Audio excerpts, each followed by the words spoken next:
আমরা পৃথিবীতে এসেছি, কেউ 60, 70, 100 বছর হয়তো বাঁচবো, কেউ কম বা আরও বেশি, কিন্তু একসময় আমাদেরকে চলে যেতে হবে।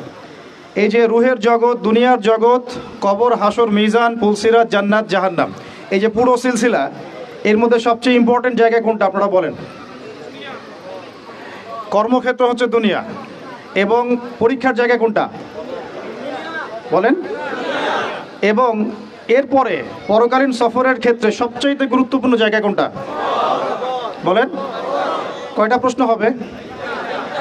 3টা নিয়ে আলাদা আলাদা লেকচার দরকার। আমি একটা প্রশ্ন শুধু বলছি, মা দিনুক, মা দিনুক। এই দিনের প্রকৃত ব্যাখ্যা আজকে বাংলার মানুষ বুঝতে ব্যর্থ। এই দিনের প্রকৃত ব্যাখ্যা আজকে আমাদের সবার আগে বুঝতে হবে, তারপরে আমরা এই আলোচনায় যাব যে দিন আমরা কায়েম করব কিভাবে। দুটো বিষয়, দিন কি, এর আসলে মৌলিক ব্যাখ্যাটা কি, এবং এটা কায়েমের পথ ও পদ্ধতি কি, সুন্নাহ কি। এই বিষয়গুলো আমাদের সবার কনসেপ্ট ক্লিয়ার না থাকলে আমরা অনেক সময় নেক্সট সুরতেও ধোঁকা খেতে পারি। মাদিনুকা প্রশ্ন সবচেয়ে কঠিন। উসমান রাদিয়াল্লাহু আনহুর কথা আপনারা জানেন, তিনি কবরের সামনে গেলে কান্নাকাটি করতেন। এখানে যে পার পেয়ে যাবে ইনশাআল্লাহ সে জান্নাতে যাবে। এখানকার মৌলিক প্রশ্নের একটা হচ্ছে মাদিনুক, তোমার দিন কি? আল্লাহ রাব্বুল আলামিন বলে দিচ্ছেন, ইন্না দীনা ইনদাল্লাহিল ইসলাম, আমার কাছে নিঃসন্দেহে একটাই মনোনীত জীবন ব্যবস্থার নাম হলো ইসলাম। দিন শব্দটাকে বাংলাদেশের 90% মানুষ বোঝে ধর্ম অর্থে।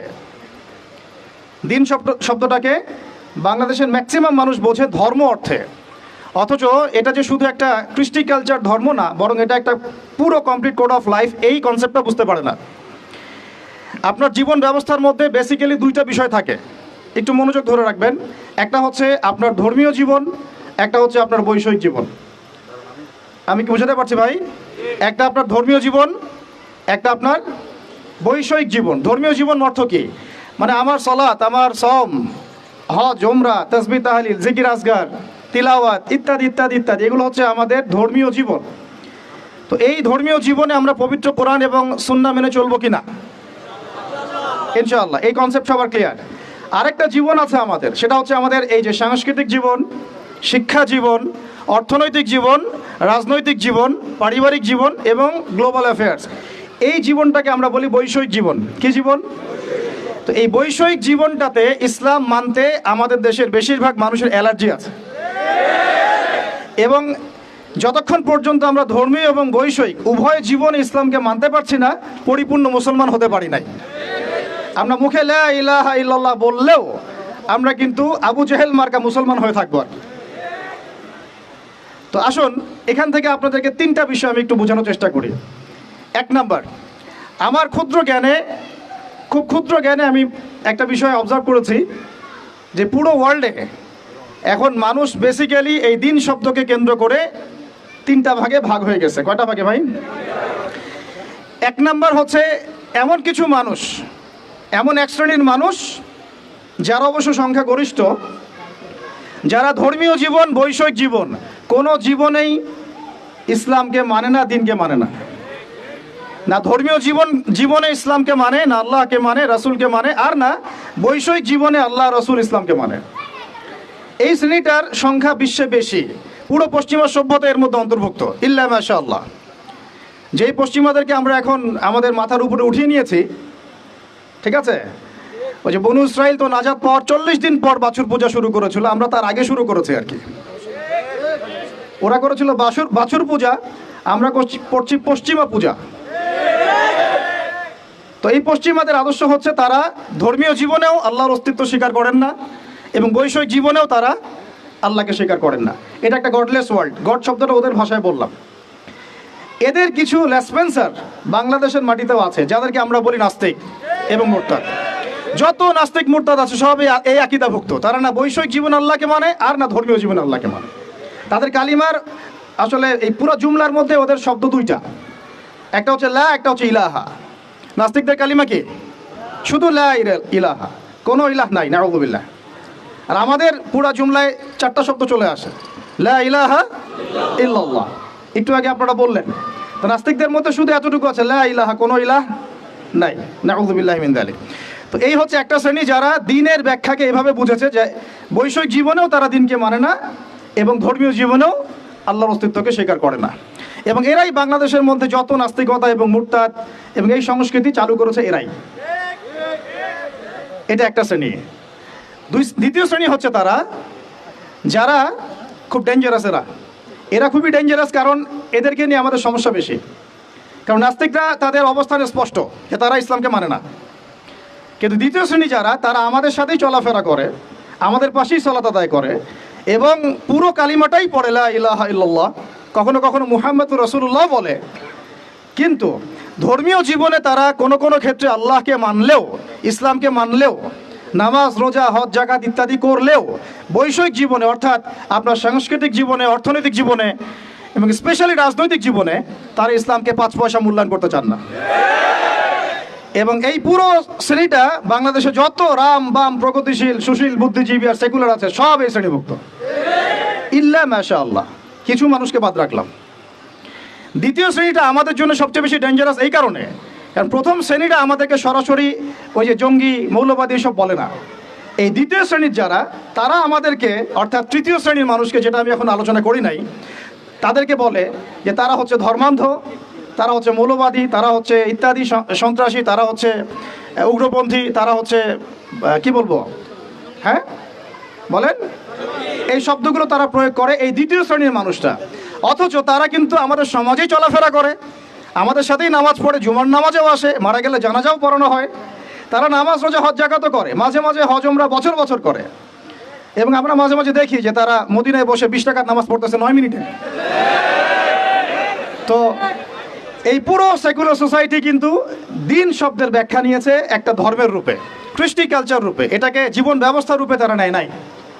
আমার কথা কি বুঝতে অসুবিধা হচ্ছে? আচ্ছা, আর এর বাইরে যারা আছে তৃতীয় শ্রেণীর মানুষ, তারা দিনের পরিপূর্ণ ব্যাখ্যা গ্রহণ করতে সক্ষম হয়েছে আলহামদুলিল্লাহ। তারাই এই পৃথিবীতে গোরাবা এবং ইনশাআল্লাহ ফাতুবা লিল গোরাবা। তারা হচ্ছে এই পৃথিবীতে গোরাবা, এই কারণে তাদেরকে মানুষ খুব একটা মূল্যায়ন করছে না। এই তৃতীয় শ্রেণীর মানুষ হচ্ছে গুটি কয়েক কিছু মানুষ এই পৃথিবীতে, বাংলাদেশেও এবং সারা ওয়ার্ল্ডেই।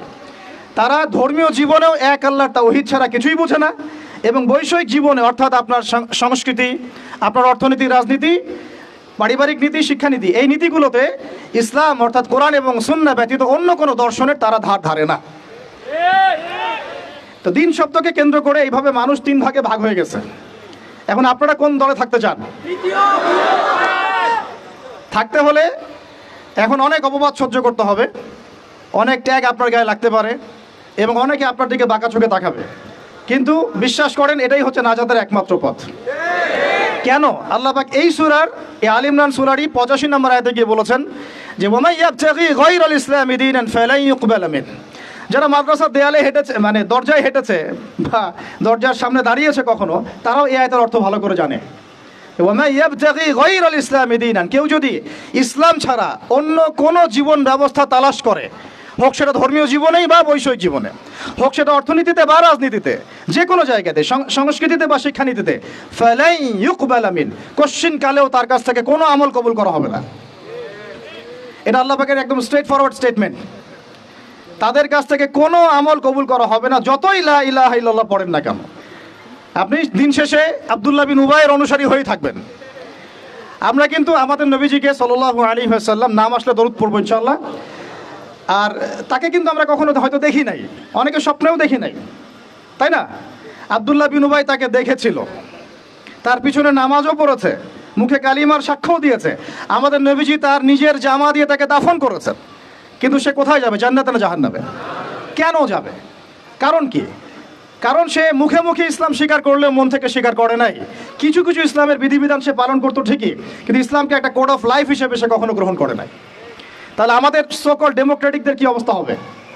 সকল সেকুলারদের আপনাদের কি অবস্থা হবে? ভাইদেরকে বলছি, হয়তো তারা এই মেসেজটা জানে না। আমাদের কাজ তো দাওয়া দেয়া, আমাদের কাজ সবসময় এগ্রেসিভ হওয়া না, আমাদের কাজ কি? দাওয়া দেয়া। ফাযাক্কির ইন্নামা আনতা মুযাক্কির লাস্তা আলাইহিম বিমুসাইতির। অন্য সূরাতে আল্লাহ পাক বলেছেন না, ফাযাক্কির ইন নাফাআতি যিকরা সায়াযাক্কারু মান ইয়াখশা।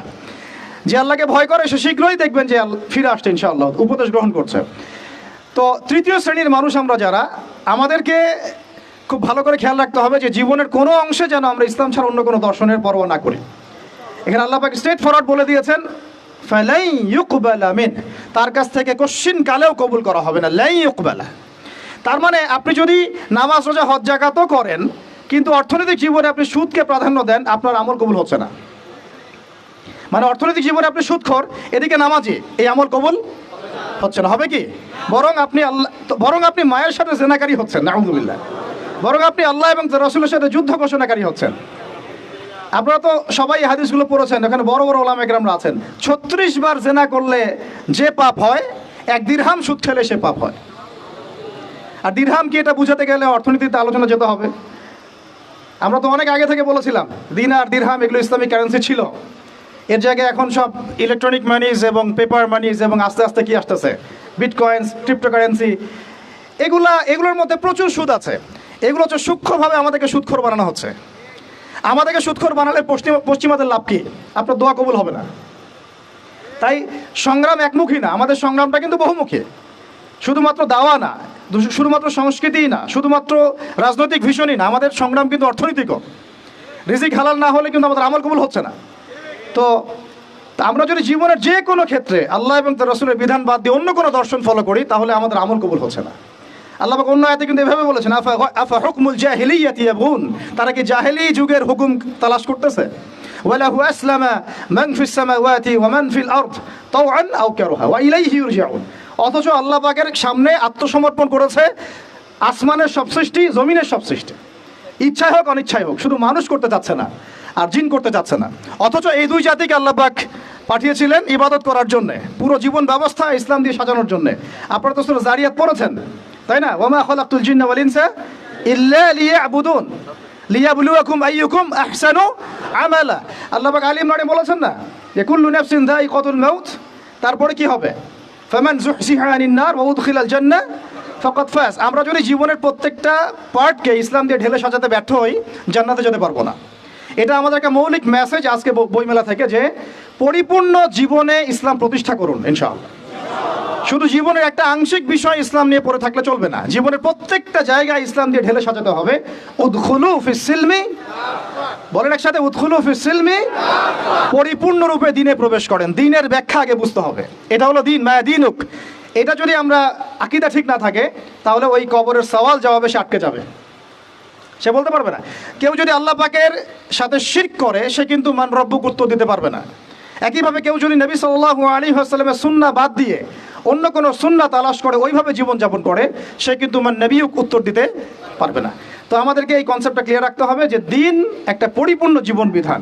এখন আসেন যে এর বেসটা কি হবে, এর ভিত্তিটা কি হবে। এর জন্য আপনাকে চলে যেতে হবে ওই বিদায় হজের ভাষণে। বিদায় হজের ভাষণ তো মোটামুটি আপনারা জানেন, আমি আশা করছি। আপনারা তো একটা ইলমি পরিবেশে থাকেন, এই জন্য আমি টাচ করে যাচ্ছি, সবগুলো বলার সময় পাচ্ছি না। এখানে একটা হাদিস আছে, বিদায় হজে অনেকগুলো ভাষণ ছিল, তার মধ্যে একটা ভাষণে নবী সাল্লাল্লাহু আলাইহি ওয়াসাল্লাম বলেছেন, বলুন সাল্লাল্লাহু আলাইহি ওয়াসাল্লাম, যে তারাকতু ফিকুম আমরাইন, আমি তোমাদের মাঝখানে ছেড়ে যাচ্ছি মাত্র দুটো বস্তু। লান তাদিল্লু মা তামাসসাকতুম বিহিমা, তোমরা কোশ্চিন কালেও পথভ্রষ্ট হবে না যতদিন পর্যন্ত এই দুটাকে আঁকড়ে ধরে থাকবে। এই দুটা কি? কিতাব আল্লাহ, আল্লাহর কিতাব, আর কি বলেন, নবীর সুন্নাহ।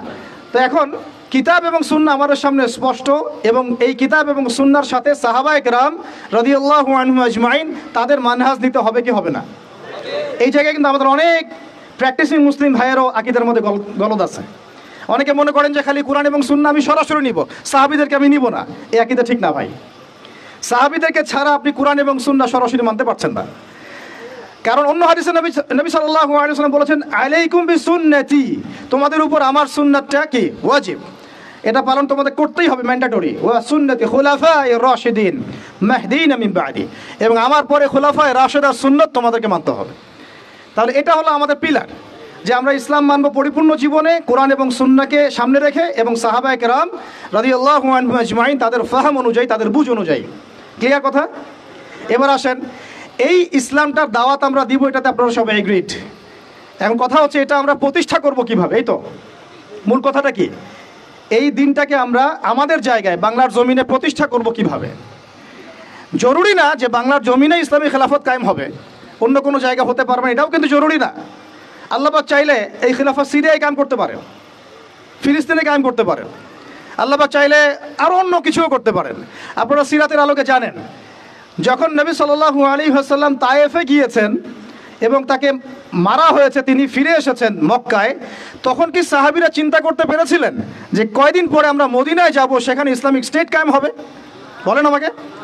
যখন মক্কায় সাহাবীরা নির্যাতিত হচ্ছেন, যখন নবীজি বলছেন আবিসিনিয়ায় চলে যাও, সেখানে একজন রাজা আছে, তাই না, তার কাছে কেউ জুলুমের শিকার হয় না, তখন কি সাহাবীরা কেউ কল্পনা করেছিলেন মদিনায় ইসলামী রাষ্ট্র কায়েম হবে? তাই আমরা যেন এই ফিকিরটা শুধু এভাবে চিন্তা না করি যে এতটুকুই জমিন আমাদের, না, পুরো বিশ্বটাই আমাদের। সুবহানাল্লাহ, পুরো বিশ্বটাই আমাদের। আর আমরা আখিরুজ্জামানের হাদিসগুলো থেকে এটা স্পষ্ট জানতে পারি যে ইনশাআল্লাহ তাআলা বাইতুল মুকাদ্দাস হবে আমাদের খেলাফার প্রাণকেন্দ্র ইনশাআল্লাহ, এবং আমাদের কন্টিনেন্টে খোরাসান। এটার অনেক ব্যাখ্যা, এটা পরে আপনারা আস্তে আস্তে আসবেন এবং এটা নিয়ে আপনারা আলোচনা শুনেছেন, আমি এটা আশা করি। মূল কথাটা বলে আমি শেষের দিকে, ফিনিশিংয়ের দিকে যাব, যে আমরা আসলে এটাকে এখন কায়েম করব কিভাবে। এই প্রশ্নটা কি গুরুত্বপূর্ণ না গুরুত্বপূর্ণ না? অনেকে অনেকভাবে ব্যাখ্যা করছেন। কেউ বলছেন যে এটা কায়েম করতে হবে অমুক পদ্ধতিতে, কেউ বলছেন তমুক পদ্ধতিতে, কেউ বলছেন যে শুধু দাওয়াতের মাধ্যমে, কেউ বলছেন শুধু জিহাদ, কেউ বলছেন সরাসরি শুধু কিতাল, কেউ বলছেন ডেমোক্রেসি, কেউ বলছেন ভোটাভুটি, কেউ বলছেন বুলেট, কেউ বলছেন ব্যালট। তাহলে আসলে যাবোটা কোথায় এবং সুন্নাহ ভিত্তিক পদ্ধতিটা কি?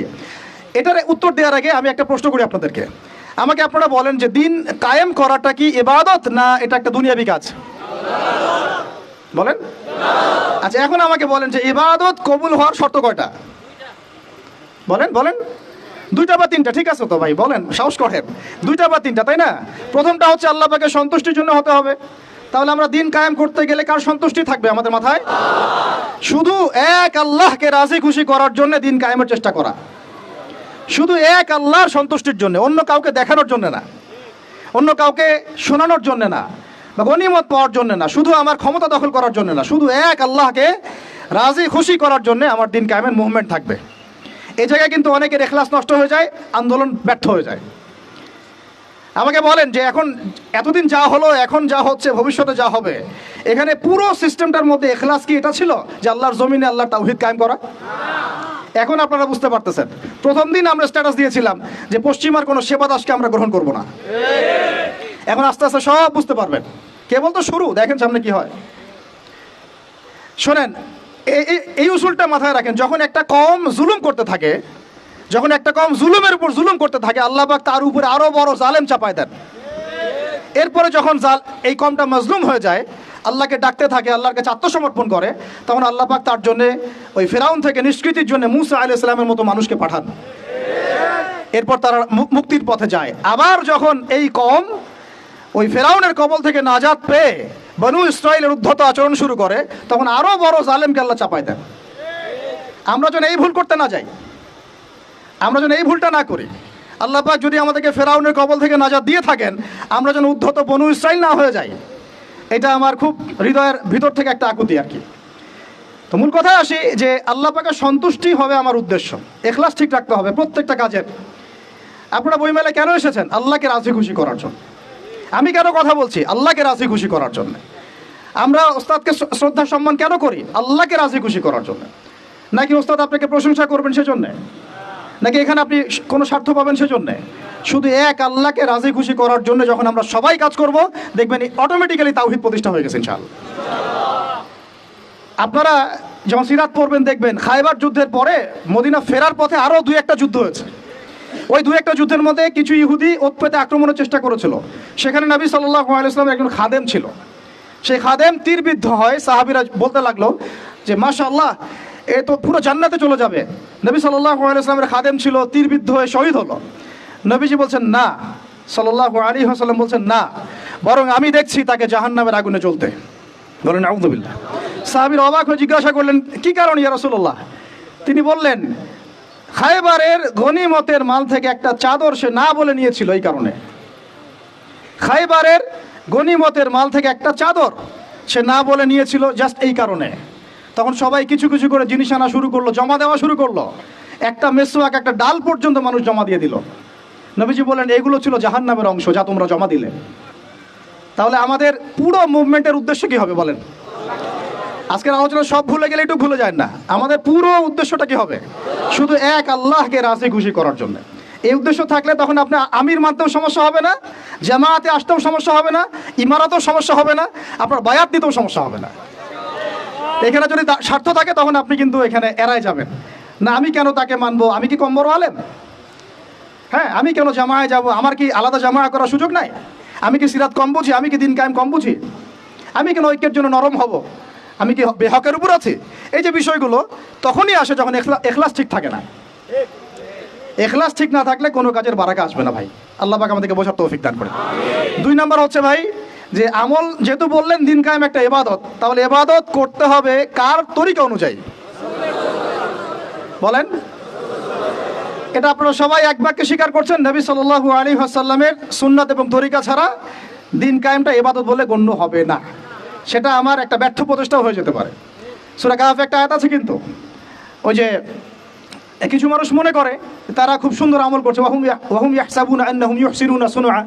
এদের ব্যাপারে আল্লাহ পাক বলেছেন, কুল হাল নুনাব্বিউকুম বিল আখসারিনা আমালা।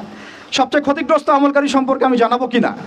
এটা তারা যারা দুনিয়াতে অনেক সুন্দর আমল করে, মনে করে আমরা অনেক সুন্দর আমল করছি, অথচ ওদের আমল বিফল হয়ে গেছে এখলাস ঠিক না থাকার কারণে, নবীর তরিকা অনুযায়ী না হওয়ার কারণে। তাহলে এখন যদি আমরা এগ্রি করি যে হ্যাঁ, দিন কায়েমটা নবী সাল্লাল্লাহু আলাইহি ওয়াসাল্লামের পদ্ধতিতেই করতে হবে, তাহলে আমাকে সিরাতে আসতে হবে কি আসতে হবে না? সুন্নাতে আসতে হবে কি আসতে হবে না? বরং আমি বলবো এভাবে যে সিরাতের সুন্নতে আসতে হবে। সিরাতের সুন্নতে আসতে হবে দিন কায়েম করতে হলে। অন্য কোনো সুন্নত নাই আমাদের সামনে। এখন অনেক ভাই কেউ বলছেন যে আব্রাহাম লিঙ্কনের তরিকাতে দিন কায়েম হবে। কি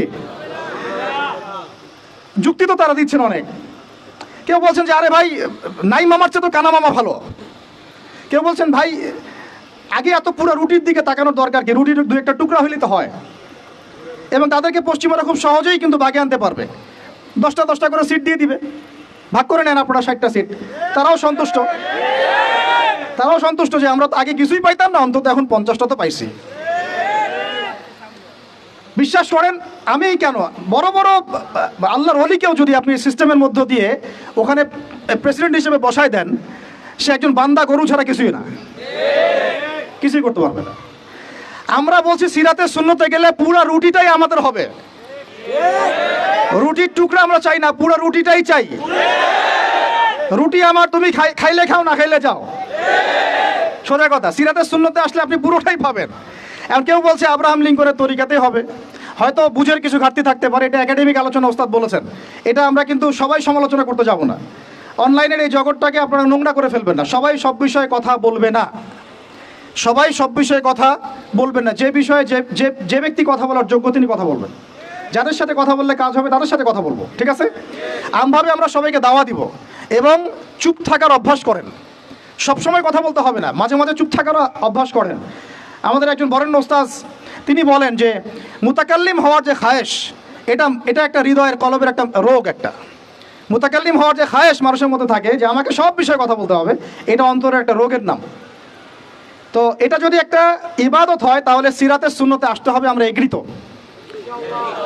ঠিক আছে? এখন তৃতীয় কথা হচ্ছে, 3 নম্বর শর্তটা আরো ডেঞ্জারাস, সেটা হচ্ছে রিজিক হালাল হতে হবে। রিজিক, এই জায়গায় সবাই একটু ফিকির করেন, দেখেন একটু আপনারা আপনাদের রিজিকগুলোকে দেখেন যে কতজনের রিজিক 100% হালাল আছে।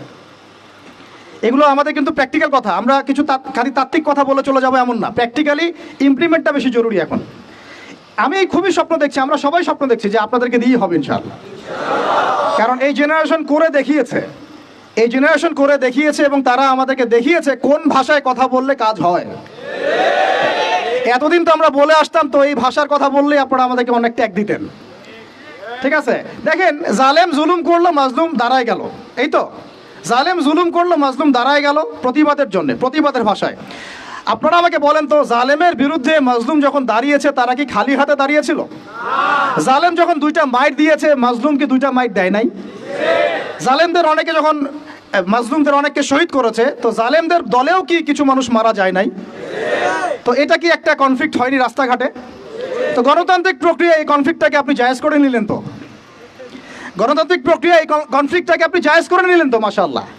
এই কনফ্লিক্টটাকে যদি আমরা জিহাদ শব্দ বলি, আপনি আমার দিকে তেড়ে আসেন। বিষয়টাই না সেম বিষয়, একই বিষয়। আপনি জালেমের এগেইনস্টে দাঁড়াইছেন, মাজলুম জুলুমের শিকার হতে হতে হতে আমাদের ভাই আবু সাইদ জীবন দিল, মুগ্ধরা জীবন দিল, সবার একটা সিম্পেথি তৈরি হলো। এখানে আম জনতা, রিক্সা চালক, শ্রমিক, মানে ওলামায়ে কেরাম, কে বাকি ছিল? সবাই তাদের পক্ষে ছিল, তাই না? কেউ লিখেছে, কেউ বলেছে, কেউ মাঠে ছিল। তারা ছিল মাজলুম, দেয়ালে পিঠ থেকে গেছে, তখন তারা কিন্তু হাতে কিছু না কিছু তো উঠিয়েছিল, নাকি উঠায় নাই? তো উঠিয়ে তারা একটা প্রতিবাদের ভাষা আমাদেরকে দেখিয়েছে, এইভাবে প্রতিবাদ করতে হয়। তো ওই প্রতিবাদটার পরে আপনারা কি এখন বলবেন যে ছাত্র জনতার মধ্যে কেউ জুলুম করেছে? ছাত্র জনতা জঙ্গি, ছাত্র জনতা সন্ত্রাসী? এই সম্বন্ধে একটা সন্ত্রাসী ছিল, ওরা জঙ্গি ছিল, হ্যাঁ, ওরা উগ্রবাদী ছিল। কেন বলছেন না এখন আপনারা এই কথাগুলো? আমার প্রশ্ন হচ্ছে, এখন এই কথাগুলো আপনারা কেন বলছেন না? কারণ আপনারা বুঝতে পারছেন তারা ন্যায্য কাজটাই করেছে। যখন জালেম জুলুম করতে করতে করতে মাজলুমকে একদম দেয়ালে পিঠ ঠেকিয়ে দেয়, তখন মানুষকে হামাস হতে হয়, তখনই বিভিন্ন জিহাদি সংগঠনের অস্তিত্ব আসে, তখনই কিন্তু খোরাসান স্বাধীন হয়। তো এখন আমরা বাংলাদেশেও বুঝতে পারছি যে হ্যাঁ, তখনই কিন্তু ছাত্র ভাইরা হাতে প্রতিবাদের ভাষা উঠিয়ে নিয়েছিল। তো এটাকে গণতান্ত্রিক প্রক্রিয়া আপনারা জায়েজ করছেন, ঠিক আছে, এটা কোনো সমস্যা না, এটা ভালো, ওরা প্রতিবাদ করেছে, ওদেরকে আমরা কিন্তু খারাপ বলতে পারি না। কেউ বলছে খারাপ? এই একই স্লোগান যদি সিরাতের সুন্নতে আমরা বলি যে দাওয়াতের সাথে জিহাদ লাগবে, তখন তো তেরে আসবেন আমাদের দিকে, আসবেন না? আসবে। আপনারা লিখে নেন আমার কথাগুলো। এই একই জিনিসটাই, এই প্রতিবাদের এই ভাষাটাই যখন আপনি দাওয়াতের সাথে জিহাদ শব্দ ইউজ করবেন, আপনার দিকে তেরে আসবেই। এবং এখন যাদের পা ধরা হচ্ছে, তারা তো পুরো বিশ্বব্যাপী এটাকে মিটিয়ে ফেলার মিশন নিয়েছে। তা আপনারা কি মনে করছেন যে তারা আমাদের প্রতিবেশীর চাইতে আমাদের বন্ধু হয়ে যাবে? কখনো, কোশ্চিনকালেও না। এটা জেগে জেগে স্বপ্ন দেখছে তারা। তো আল্লাহ পাক তাদেরকে সহি সামাজ দান করেন। আমি সবসময় আমরা সব কিছু করবো না, আমরা তো পরিবেশ পরিস্থিতি বুঝে ইনিশিয়েটিভ নিব, তাই না? কিন্তু সিরাতের কোন অংশকে আপনি বাদ দিতে পারেন না। তো একটা অংশকে বাদ দিয়ে দিবেন, একটা অংশকে নেবেন, দিনের কিছু অংশকে রাখবেন, কিছু অংশ রাখবেন না, এটা তো ইসলাম হলো না। যখন যেটা ইমপ্লিমেন্ট করার অবস্থা সৃষ্টি হবে তখন সেটা করতে হবে, এটাই তো ইসলাম। আর আমরা দেখলাম যে কোন ভাষায় কথা বললে দাবি আদায় করা যায়। আর একটা ভাষা আছে বাংলাদেশে দাবি আদায় করার, কিছু হইলেই শাহবাগে চলে যাওয়ার। তো মাঝে মাঝে আমরাও বাসায় একটু মশকরা করি যে তোমার কিছু লাগবে, কেন কিছু লাগলে চলো শাহবাগে যাই, দাঁড়ালেই আমাদেরকে ইয়া দিবে আর কি, মানুষ বাহবা দিবে, আমার দিকে জনসমর্থন তৈরি হবে।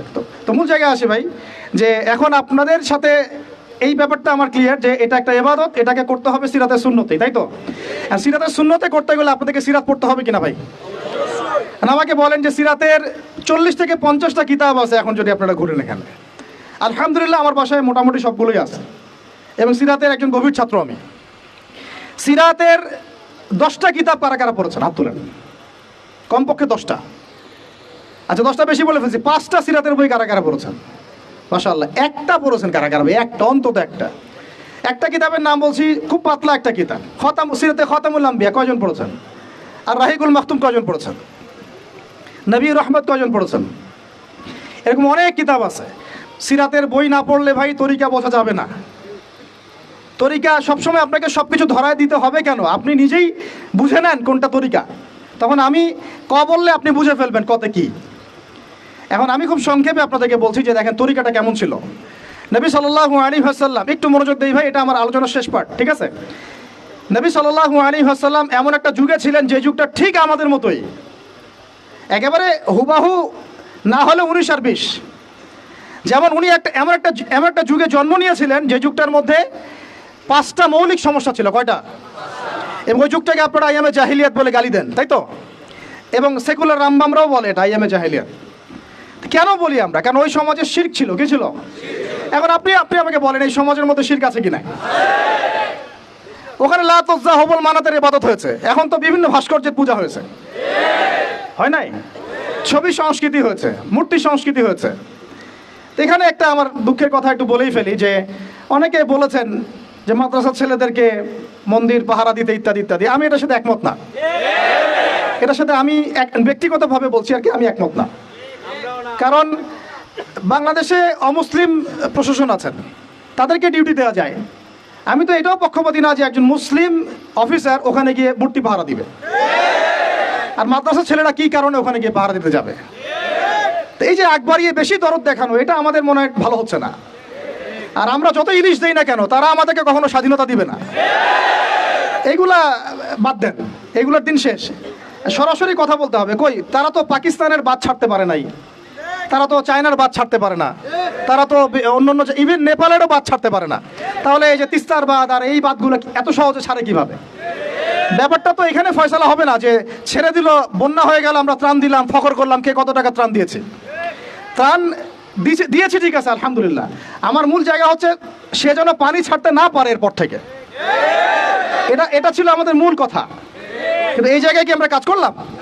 আমরা ত্রাণ দিলাম, আলহামদুলিল্লাহ, ঠিক আছে, কিন্তু আমরা কিন্তু ওই জায়গায় গেলাম না যে এরপর থেকে যেন এই বাদ খোলার সাহস তারা না পায়। তো মূল জায়গায় আসে, আল্লাহ পাক আমাদেরকে আমল করার তৌফিক দান করেন। আমি বন্ধ। আচ্ছা, আজানের জবাব দিই আমরা ইনশাআল্লাহ। কোন জায়গায় ছিলাম বলেন আমাকে? হ্যাঁ, তিস্তার বাদ। আচ্ছা আচ্ছা, প্রথম সমস্যাটা ছিল আইয়ামে জাহিলিয়াতে, যে ওই যুগে শিরক ছিল, এটা ছিল মূল কথা। আইয়ামে জাহিলিয়াত কেন বলছেন? ওই যুগে কি ছিল? এখন বিশ্বাস করেন আমাদের বাংলার মাটিতে ধর্মীয় অঙ্গনের শিরক আছে, কবর পূজা, মাজার পূজা আছে না? রাজনৈতিক অঙ্গনের শিরক আছে। কি শিরক? আল্লাহর বিধান বাদ দিয়ে তাগুতি বিধানে দাসত্ব করা। অর্থনৈতিক অঙ্গনের শিরক আছে, আল্লাহর হালালকে হারাম করে ওইটাকে আবার বেশি উত্তম মনে করা। এগুলো কি ঈমান ভঙ্গের কারণের মধ্যে পড়ে না? আপনারা তো জানেন। তারপরে সংস্কৃতির মধ্যে শিরক নাই, আর শিক্ষার শিরক তো আপনারা দেখতেই পাচ্ছেন। শিক্ষার মধ্যে কি কি শিরক আছে? এখন তো আপনাকে ট্রান্সজেন্ডার পড়তে হবে, টেক্সট বইয়ের মধ্যে চলে আসতেছে। কি করবেন আপনি? তো প্রত্যেকটা ডিপার্টমেন্ট, আমাদের ডিপার্টমেন্ট এই কয়টাই: ব্যক্তি জীবন, ধর্মীয় জীবন, পারিবারিক, অর্থনৈতিক, শিক্ষা, সংস্কৃতি, রাজনীতি, প্রত্যেকটা ডিপার্টমেন্টেই শিরক আছে বাংলাদেশে। তাহলে আইয়ামে জাহিলিয়াতের ওই শিরক না হয় একটা ধর্মীয় প্রেক্ষাপটে ছিল, এটা তো পুরো একটা গ্লোবাল প্রেক্ষাপটে শিরক হয়ে যাচ্ছে। তাহলে আমরা কি এখন আইয়ামে জাহিলিয়াত থেকে এই সেন্সে মুক্ত হতে পেরেছি? দ্বিতীয় প্রবলেম ছিল রিবা। আইয়ামে জাহিলিয়াতের দ্বিতীয় প্রবলেম রিবা। এখন আপনি যে কোনো ব্যাংকের দিকে তাকান বা ব্যাংকিং সিস্টেমের দিকে তাকান, ইনক্লুডিং ওয়ার্ল্ড ব্যাংক, IMF, তারপরে আপনার ফেডারেল রিজার্ভ এবং আমাদের সেন্ট্রাল ব্যাংকগুলা, ইকোনমিক্স নিয়ে আমরা পড়েছি ভাই, না পড়ে কথা বলছি না। ইকোনমিক্স আমাদের ইউনিভার্সিটির সাবজেক্ট। একেবারে ভিতরে গোড়ায় শিরক আছে, সুদ আছে। কি আছে? সুদ আছে, গোড়ায় সুদ আছে। এমনভাবে সুদের অক্টোপাসে চেপে ধরেছে যে মানে আপনি যেটাই ডিল করতে চান একটা সুদের অংশ আপনাকে দিতে হবে। পশ্চিমাদের কাছে আপনি লোন নিতে চান, বিনা সুদে কোনো লোন তারা দিবে না। বরং আমরা দেখেছি খোরাসান স্বাধীন হওয়ার পরে তাদের যে রিজার্ভ ছিল ওটা তারা জব্দ করেছিল। আপনারা তো অনেকে জানেন যে তারা এখন কারেন্সির দিক থেকে অনেক উন্নত হয়ে গেছে। কেউ কি কখনো জিজ্ঞাসা করেছেন বা প্রশ্ন তুলেছেন যে কি ফর্মুলা তারা ইমপ্লিমেন্ট করেছেন? তারা কিন্তু ডাবল কারেন্সি চালান, তাদের দেশে ডাবল কারেন্সি চলে, জাকাত ভিত্তিক অর্থনীতি চলে, এবং সব দুর্নীতি তারা বন্ধ করেছেন, এবং যত কালো টাকা এগুলোকে সাদা করে ফেলেছেন। তো এই বিষয়গুলো কি ইসলামের মধ্যে নাই?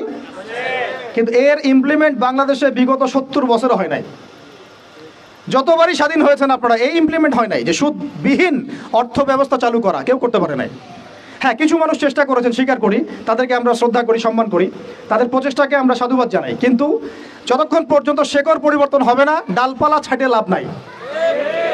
আমাদের একটা সাইকোলজিক্যাল সমস্যা হচ্ছে আমরা সবসময় ডালপালা নিয়ে আলোচনা করি। আজকে কাদিয়ানি মুভমেন্ট, কালকে অমুক, কালকে তমুক, হ্যাঁ, কালকে এই ট্রান্সজেন্ডার, তারপরে সমকামিতা ইত্যাদি একটা ইস্যু নিয়ে আমরা আলোচনা শুরু করি, একদম অনলাইন কাঁপায় ফেলি। কিন্তু ডাল যদি ছেটেও ফেলেন, শেকড় যদি পচা থাকে, ওই শেকড় থেকে কি আপনি বিশুদ্ধ কোনো ফল পাবেন? তা আমরা যে দাওয়াতটার কথা বলি সেটা হচ্ছে পুরো শেকড়টাকেই লা ইলাহা ইল্লাল্লাহ এইটা প্রতিষ্ঠা করা, সেটা আবার মুহাম্মদুর রাসূলুল্লাহ তরিকা অনুযায়ী। এই কালিমা পূর্ণ হবে তখন সিরাতের সুন্নতে সাল্লাল্লাহু আলাইহি ওয়াসাল্লাম। তো এটা একটা বড় সমস্যা ছিল, যেখান থেকে এখন পুরো বিশ্ব বের হতে পারে নাই। তাহলে আমরা এখনও জাহিলিয়াতের এই মরণ থাবার মধ্যেই কিন্তু আছি। 3 নম্বর ছিল মাদক। বলেন, আপনারাই বলেন, এই মাদক থেকে কি আমরা বের হতে পেরেছি কিনা? আমরা তো অনেককে দেখি ইফতার করেও সিগারেট টান দেয়। তো আরও বড়, এখন এই অঞ্চলগুলোতে আপনারা তো জানেন ভালো করে আমার চেয়ে, মাদকের কি সয়লা। হ্যাঁ, অনেক বড় বড় কোটিপতি শিল্পপতি হয়েছে, ইয়াবার ব্যবসা করে, আবার জাকাতও দেয়, আবার এদিকে হজও করে, উমরাও করে। তো সুদ দেখেন, সুদ, ঘুষ, দুর্নীতি ছাড়া কোন সেক্টরটা টিকে ছিল? ঘুষ ছাড়া কোথায় চাকরি হয়েছে? সুদ ছাড়া কোন ব্যাংকিং সিস্টেম চলে? তাহলে সেই হারাম অর্থনীতি থেকে আমরা তো বের হইতে পারি নাই। আইয়ামে জাহিলিয়াতের মধ্যে আছি এবং মাদকের মানে ভয়াল থাবার মধ্যে আছে। ইয়াং জেনারেশনের বেসিক সমস্যাই মাদক এখন, কারণ তারা একটা সময় পর্যন্ত অন ইসলামিক লাইফ লিড করে, গার্লফ্রেন্ড অ্যাফেয়ার্স এইটা ওইটা গান বাজনা করতে করতে হতাশ, শেষমেশ মাদক। ওখানে গিয়ে লক্ষ লক্ষ ছেলে বাংলাদেশে মাদকাসক্ত হয়ে আত্মহত্যা করেছে, হয়তো লক্ষ লক্ষ না হলেও পরিসংখ্যানটা কাছাকাছি হবে। তো এই সমস্যাটা থেকে আমরা কিন্তু বের হতে পারি নাই। আরেকটা ছিল জাহিলিয়াতের সমস্যা, নারী জাতির অবমাননা। এটা থেকে কি বের হতে পারছে জাতি? বলেন, নারী জাতির আমাদের একটু আগে এক বোনের কথা আসলো, তাহলে আমাদের বোনরা কি এখনো সেফ? একটা প্রসঙ্গ শব্দ উঠে আসছে না, গুম। এবার আসলে এই ব্যাপারটা এমনই হয় যে আপনি তো তখন কোনো প্রতিবাদও করতে পারবেন না, একেবারে আতর্কিত হামলার মতো হুট করে 1 মিনিটের মধ্যে উঠাই নিয়ে চলে গেল, কিছুই বলার নাই, কিছুই করার নাই। সাথে সাথেই হ্যান্ডকাফ, চোখ বেঁধে ফেলা এবং জোরে জোরে গান ছেড়ে দেয় আর কি, যাতে আপনার মাইন্ডটা ফ্রেশ থাকে, নাউযুবিল্লাহ, মানে আপনি যেন রিল্যাক্স ফিল করেন, ভয় না পান। তো এই যে একটা ভীতিকর অবস্থা, যখন তখন যাকে তাকে উঠাই নিয়ে যাচ্ছে। তো এখান থেকে তো মেয়েরাও রেহাই পেল না, তখন তাহলে সত্যি কি আমরা আমাদের দিনী বোনদেরকে সিকিউর করতে পেরেছি? ইভেন আমরা তো ভাইদেরকেও সিকিউর করতে পারি নাই। যেমন উস্তাদ করাভাবে বললেন, এরপর থেকে এরকম করতে আসলে হাত ভেঙে দেওয়া হবে, এরপর থেকে এরকম গোপন অভিযান চালাতে আসলে প্রতিবাদ করা হবে ইনশাআল্লাহ। কারণ যদি একজন মানুষ অপরাধ করেই থাকে, আপনি সরাসরি মামলা দায়ের করে তার বিরুদ্ধে ব্যবস্থা নেন। এভাবে হুটহাট করে রাতের অন্ধকারে উঠাই নিয়ে চলে যাবেন, কোথায় রাখবেন কেউ জানবে না, কি খাবে না খাবে তার ঠিক ঠিকানা নাই, লাশ ধোয়া চকির মধ্যে শুয়ে থাকবে। একটা কোরআন চাইলে কোরআনও দিবেন না পড়তে, একটা কোরআন যদি চাওয়া হয় কোরআনও দিবেন না পড়তে, যখন তখন রিমান্ডে নিয়ে যাবেন। নির্যাতন তো ওটা বাদ দিলাম, কারণ আমরা বলতে চাই না, এই কারণে আমরা অনেক ভাইদের কুরবানির যে ইতিহাস শুনেছি, গল্প কারগুজারি শুনেছি, তার বিপরীতে এই বিষয়গুলো নিয়ে আমার ব্যক্তিগতভাবে কথা বলতে লজ্জা লাগে। তাদের এত বড় বড় কুরবানি আছে যে আমরা এগুলো নিয়ে কথা বলতে লজ্জা পাই। ঠিক আছে, তো এতটুকু শুধু ইঙ্গিত দিব যে এগুলোর পিছনে যতটা না এই রাম বাম আর নাস্তিক মুরতাদ এরা দায়ী, তার চেয়ে বেশি দায়ী ছিল এক শ্রেণীর দাড়ি টুপিওয়ালা মানুষ। এতটুকু বললাম, আর কিছু বলতে চাই না, কারণ আমরা চাই কিছু আচার পরকালের জন্য থাক, আর কথা হচ্ছে আমরা কিন্তু আমাদের ভাই বোনদেরকে সিকিউর করতে পারছি না। আমাদের ভাইরা এখনও ওই মাদক আর নারী জাতির অবমাননার মধ্যেই থেকে গেছেন। আর এখন বেহায়াপনা, এই আপনার জেনা, ব্যভিচার, পর্নোগ্রাফি, মেয়েদেরকে অনেকে বলেন জীবন্ত তো এখন দাফন করা হয় না, আমি বলি মেয়েদেরকে এখনও গর্ভে মেরে ফেলা হয়। মেয়েদের প্রতি এখনও সমাজ সেইভাবে সাম্য প্রদর্শন করছে না। অনেক আমাদের মতো মানুষ অনেকে মেয়ে সন্তান হলে মুখটা কালো করে ফেলছেন। এগুলো তো ইসলামের শিক্ষা না। তো মেয়েদেরকে অবমাননার জায়গা থেকে বের করতে হবে। তাদের যে শান্তি আর কামিয়াবি, এটা এই সোকল্ড পশ্চিমা সভ্যতার এই দর্শনগুলোর মধ্যে নাই। তাদের শান্তি কামিয়াবি আছে শুধুমাত্র কোরআন এবং হাদিসের মধ্যেই। এই মেসেজটা আমাদের বোনদেরকে পৌঁছাতে হবে ইনশাআল্লাহ। এবং আমাদের বোনরা কিন্তু অনেক ইমানদার, অনেক শক্ত, যারা ইসলামের পথে ফিরে আসে না, আমরা কিছুটা দেখেছি দূর থেকে, তারা মাশাআল্লাহ অনেক শক্ত মুমিনা হয়, তার ধার কাছেও হয়তো আমরা যাইতে পারি না, জানেন। এইরকম আমি রিকোয়েস্ট করি আপনাদেরকে যে আপনারা তো বিয়ে শাদী করবেন, শুধু দিনদারিতাকে প্রাধান্য দিয়ে বিয়ে করেন ভাই। অন্য বিষয়গুলো টেম্পোরারি, আপেক্ষিক, একে খাস দিলে দোয়া করলাম, ঠিক আছে। দিনী বোনদেরকে দিনদারিতার ভিত্তিতে আপনারা আপনাদের সহধর্মিনী বানান, অন্য কোনো বিষয় দেখতে যায় না। হ্যাঁ, থাকলে তো আলহামদুলিল্লাহ ভালো, কিন্তু এটা সবচেয়ে বেশি জরুরি বিষয় না। সবচেয়ে বেশি জরুরি বিষয় দিনদারিতা, পরহেজগারিতা, ঈমান। আল্লাহ পাক আপনাদেরকে সেই রকম মুমিনা নারী আপনাদের তাকদির আল্লাহ পাক নসিব করে না। এরকম মুমিনা নারী পাইলে দেখবেন যে একাই সারা দেশ কাঁপায় ফেলবে ইনশাআল্লাহ। ইতিহাস আছে এগুলারও, আছে তো নাকি? একটু প্রশংসা করলাম, যদি লাইভে দেখে বাসায় গিয়ে ভালো খাওয়া দাওয়া দিবে আর কি। মাঝে মাঝে তো না খেয়ে বেরোইতে হয়, ঠিক আছে। বড় মুশকিল ভাই, এখন আপনারা ঢুকে নাকি এই লাইফে, তারপরে বুঝবেন ইনশাআল্লাহ, ঠিক আছে। আল্লাহ পাক আপনাদের সবার যেন একটা সালামাতির জিন্দেগি দান করে। আমি কিন্তু নারীর অবমাননার ওই জাহিলিয়াত থেকে কিন্তু আমরা বের হইতে পারি নাই। আর একটা হচ্ছে, এটা আরো মারাত্মক, গোত্রীয় হানাহানি ছিল প্রকট আইয়ামে জাহিলিয়ায়, ছিল না? গোত্রীয় হানাহানি একদম প্রকট আকারে ধারণ করা ছিল আইয়ামে জাহিলিয়াতে। আমাকে বলেন, এটা এখনকার বিশ্বে বা দেশে কি বাদ হয়েছে কিনা? এখন এটা পলিটিক্যাল হানাহানিতে রূপ নেয় নাই? বৈশ্বিক হানাহানিতে রূপ নিছে না?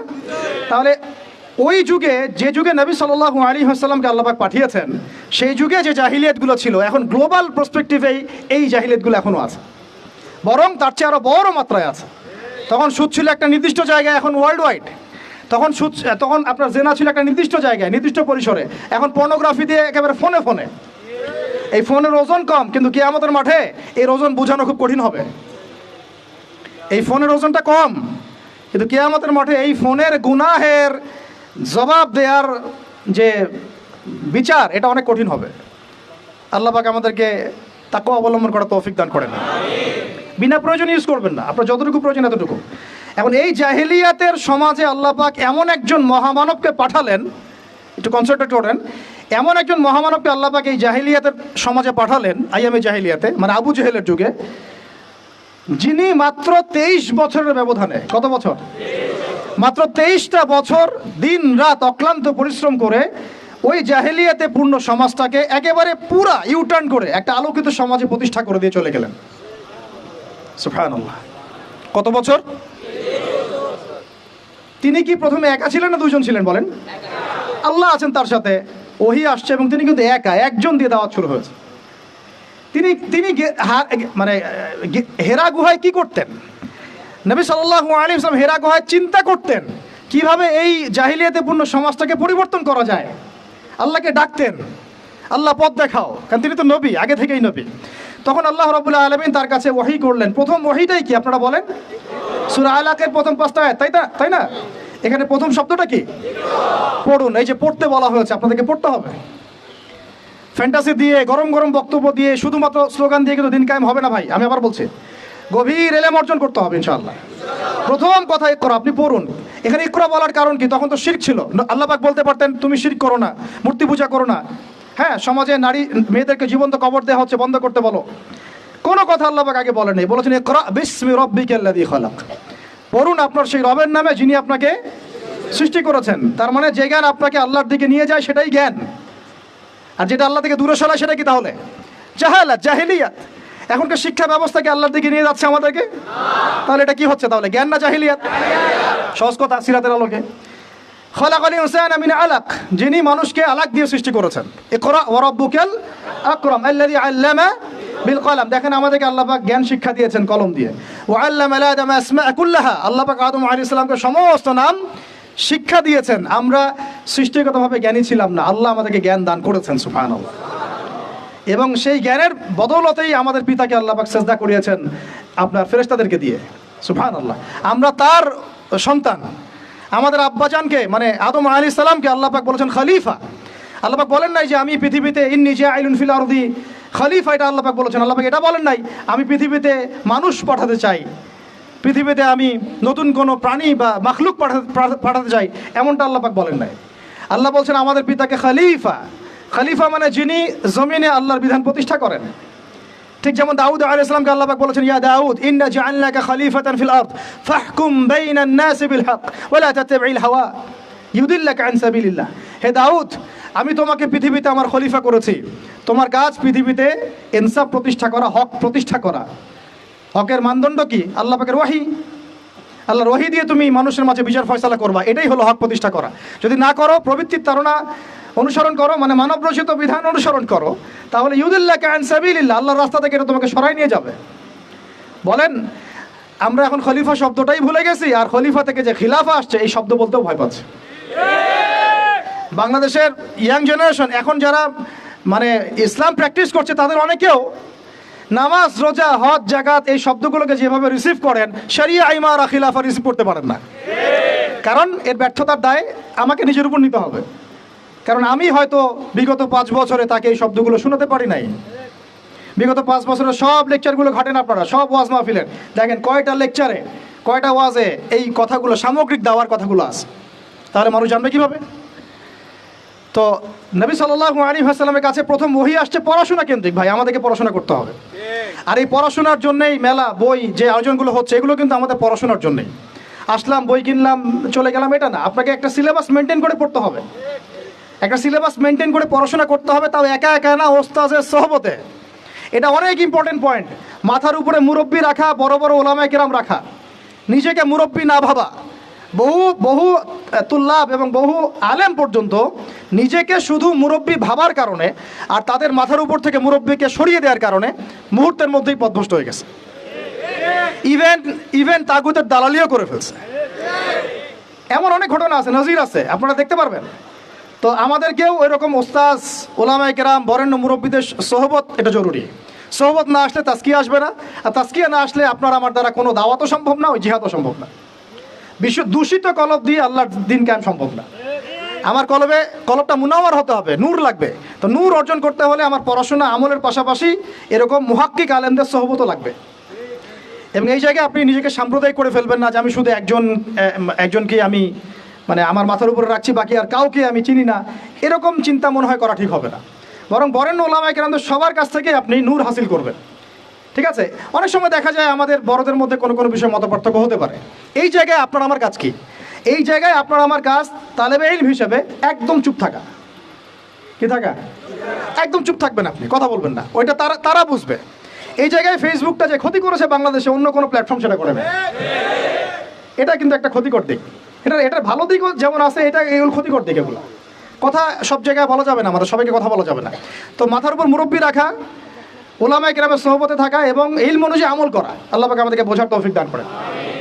এবার নবী সাল্লাল্লাহু আলাইহি ওয়াসাল্লামের কাছে যখন এই ওহীটা আসলো, আপনারা তো জানেন তিনি বাসায় গিয়েছেন, নিজের জীবনের আশঙ্কা করেছেন। ওয়ারাকা বিন নাফিল কি বলেছিলেন? ওয়ারাকা বিন নাফিল বলেছিলেন যে তোমার কাছে যিনি এসেছেন সে হচ্ছে নামুস, মানে জিবরাইল আলাইহিস সালাম। এইবার তোমার কওম তোমাকে বের করে দিবে। আমার পয়েন্টটা ধরেন এই জায়গায়। ওয়ারাকা বিন নাফিলের কাছে আল্লাহর নবীকে নিয়ে যাওয়া হলে সাল্লাল্লাহু আলাইহি ওয়াসাল্লাম, তিনি মন্তব্য করেছিলেন যে তোমার কাছে যে এসেছে সে হচ্ছে নামুস, জিবরাইল আলাইহিস সালাম। তোমার কাছে এমন একটা ওহী আসছে, এইবার তোমাকে তোমার কওম বের করে দিবে। নবীজি অবাক হয়ে জিজ্ঞাসা করেছিলেন যে আমাকে তারা বের করে দিবে? আমাকে তারা সাদিক আল আমিন বলে থাকে, তাই না? তখন তিনি বলেছিলেন এর আগে যার কাছেই নামুস এসেছে, মানে এই ওহী আল্লাহর ওহী এসেছে, তাকেই তার কওম বের করে দিয়েছে। তার মানে কি? তার মানে আপনি যখন ওহী ভিত্তিক হকের কথা বলবেন এবং সিরাতে সুন্নতে নিজেও চলবেন এবং সেটা কায়েম করতে চাইবেন, আপনাকেও সমাজ থেকে বের করে দেওয়া হতে পারে। বের করে দেওয়া হতে পারে, আরও বড় কিছু হতে পারে। এবার তাকদিরে যা আছে তা হবে, এটা আল্লাহ পাকের হাতে। কিন্তু আমরা কি সুন্নত থেকে সরে যাব? এবার নবী সাল্লাল্লাহু আলাইহি ওয়াসাল্লাম যখন শুয়ে আছেন, এই যে জাম্মিলুনি এইখান থেকে বলতেছে, তখন কিন্তু আল্লাহ রাব্বুল আলামিন কয়েকদিন পরে আরেকটা ওহী করেছেন। এই ওহীটা আমরা অনেকে আলোচনা করতে চাই না বা করি না, এটা একটু আমি আলোচনা করব আজকে। ধৈর্য ধরতে পারছেন কি? আচ্ছা ঠিক আছে, আপনাদের ধৈর্যচ্যুতি হয় কিনা আমি ভয় পাচ্ছি আর কি। তো দ্বিতীয় ওহীটা অনেকেই জানি না। দ্বিতীয় ওহী কি এটা অনেকেই জানি না এবং এটার ব্যাখ্যা অনেক সময় করা হয় না। প্রথম ওহীটা নিয়ে কথা হয় যে পড়াশোনা করতে বলা হয়েছে। দ্বিতীয় ওহীটা হচ্ছে সূরা মুদ্দাসসিরের প্রথম 5-6টা আয়াত। তিনি যখন শুয়ে আছেন, দ্বিতীয় ওহী আসছে, ইয়া আইয়ুহাল মুদ্দাসসির, হে কম্বল আবৃত রাসূল, উঠুন। কুম ফাআনযির, কুম উঠেন, আপনি উঠে দাঁড়ান। ফাআনযির, মানুষকে সতর্ক করেন। ওয়া রাব্বুকা ফাকাব্বির, আপনার রবের তাকবীর পাঠ করেন। আমরা যে বলি তাকবীর, আল্লাহু আকবার, ঠিক আছে? ওয়া রাব্বুকা ফাকাব্বির ওয়া সিয়াবাকা ফাতাহহির ওয়া রুজা ফাহজুর। দেখেন এই বেসিক আয়াতের উপর আমাদের আমল নাই, আমি দেখাচ্ছি আপনাদেরকে। এখানে ওহী প্রাপ্ত হওয়ার পরে নবী সাল্লাল্লাহু আলাইহি ওয়াসাল্লামকে বলা হয়েছে আপনি উঠে দাঁড়ান।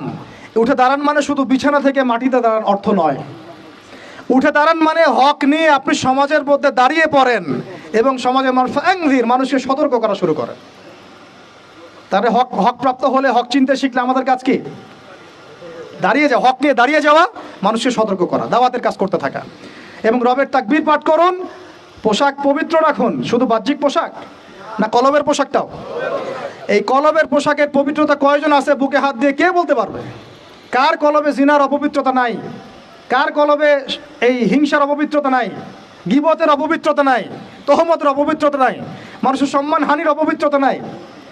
ইভেন আমরা যারা অনেক সময় দিনের রিপ্রেজেন্টেটিভ হয়ে আছি, তাদেরও কলব দূষিত হয়ে আছে অনেক সময়। থাকা স্বাভাবিক, কারণ আমরা তো ওই বরেণ্য ওলামায়ে কেরামদের সোহবতে কম যাচ্ছি। নিজেকে মুফতি মনে করছি, আমি নিজেকে মানে আমির মনে করা শুরু করছি, তখন তো সমস্যা। তো আরেকটা কথা এখানে আছে যে ওয়ার রুজা ফাহজুর, যত অনর্থক কথা আর কাজ আছে এটাকে আপনি এড়িয়ে চলেন। বলেন তো এটা আমরা আমল করতে পারছি? অনর্থক কথার কাজ আমরা এড়িয়ে চলতে পারি? আমরা সবাই অলমোস্ট এভরিবডি আমাদের জীবনের বেশিরভাগ সময় নষ্ট করতেছি অনর্থক কথার কাছে। ওই সময়টুকু পড়লেও কাজ হতো, তেলাওয়াত করলে কাজ হতো, ওস্তাদের বয়ান শুনলে কাজ হতো ইত্যাদি। এখন এই ওহীগুলো আসার পরে আমাদের নবী সাল্লাল্লাহু আলাইহি ওয়াসাল্লাম আর বসে থাকলেন না দাঁড়িয়ে গেলেন? এই যে তিনি দাঁড়িয়ে গেলেন একদম 23 বছর, মানে অনবরত দিন রাত। এটাকে আপনি দুই ভাগে ভাগ করে ফেলতে পারেন, একটা মাক্কি যুগ, একটা মাদানী। তো মাক্কি যুগ কত বছর ছিল? 13 বছর। মাদানী অ্যাপ্রক্সিমেটলি 10 বছর। এই মাক্কি যুগটাকে আপনি আবার 2-3টা ভাগে ভাগ করতে পারেন। একটা ভাগ হচ্ছে প্রথম 3 বছর নবী সাল্লাল্লাহু আলাইহি ওয়াসাল্লাম গোপনে গোপনে দাওয়াত দিয়েছেন। কত বছর? আমাদের সমাজে কিন্তু ওই প্রেক্ষাপটটা এখন আর নাই, কারণ দাওয়াতটা প্রচার হয়ে গেছে মাশাআল্লাহ। প্রথম 3 বছর তিনি কিন্তু ইন্ডিভিজুয়ালি দাওয়াত দিয়েছেন। আবু বকর সিদ্দিক দাওয়াত কবুল করেছেন, খাদিজা রাদিয়াল্লাহু আনহা, আলী ইবনে আবি তালেব, যায়েদ ইবনে হারেসা, আব্দুল্লাহ বিন মাসউদ, তারপর বেলাল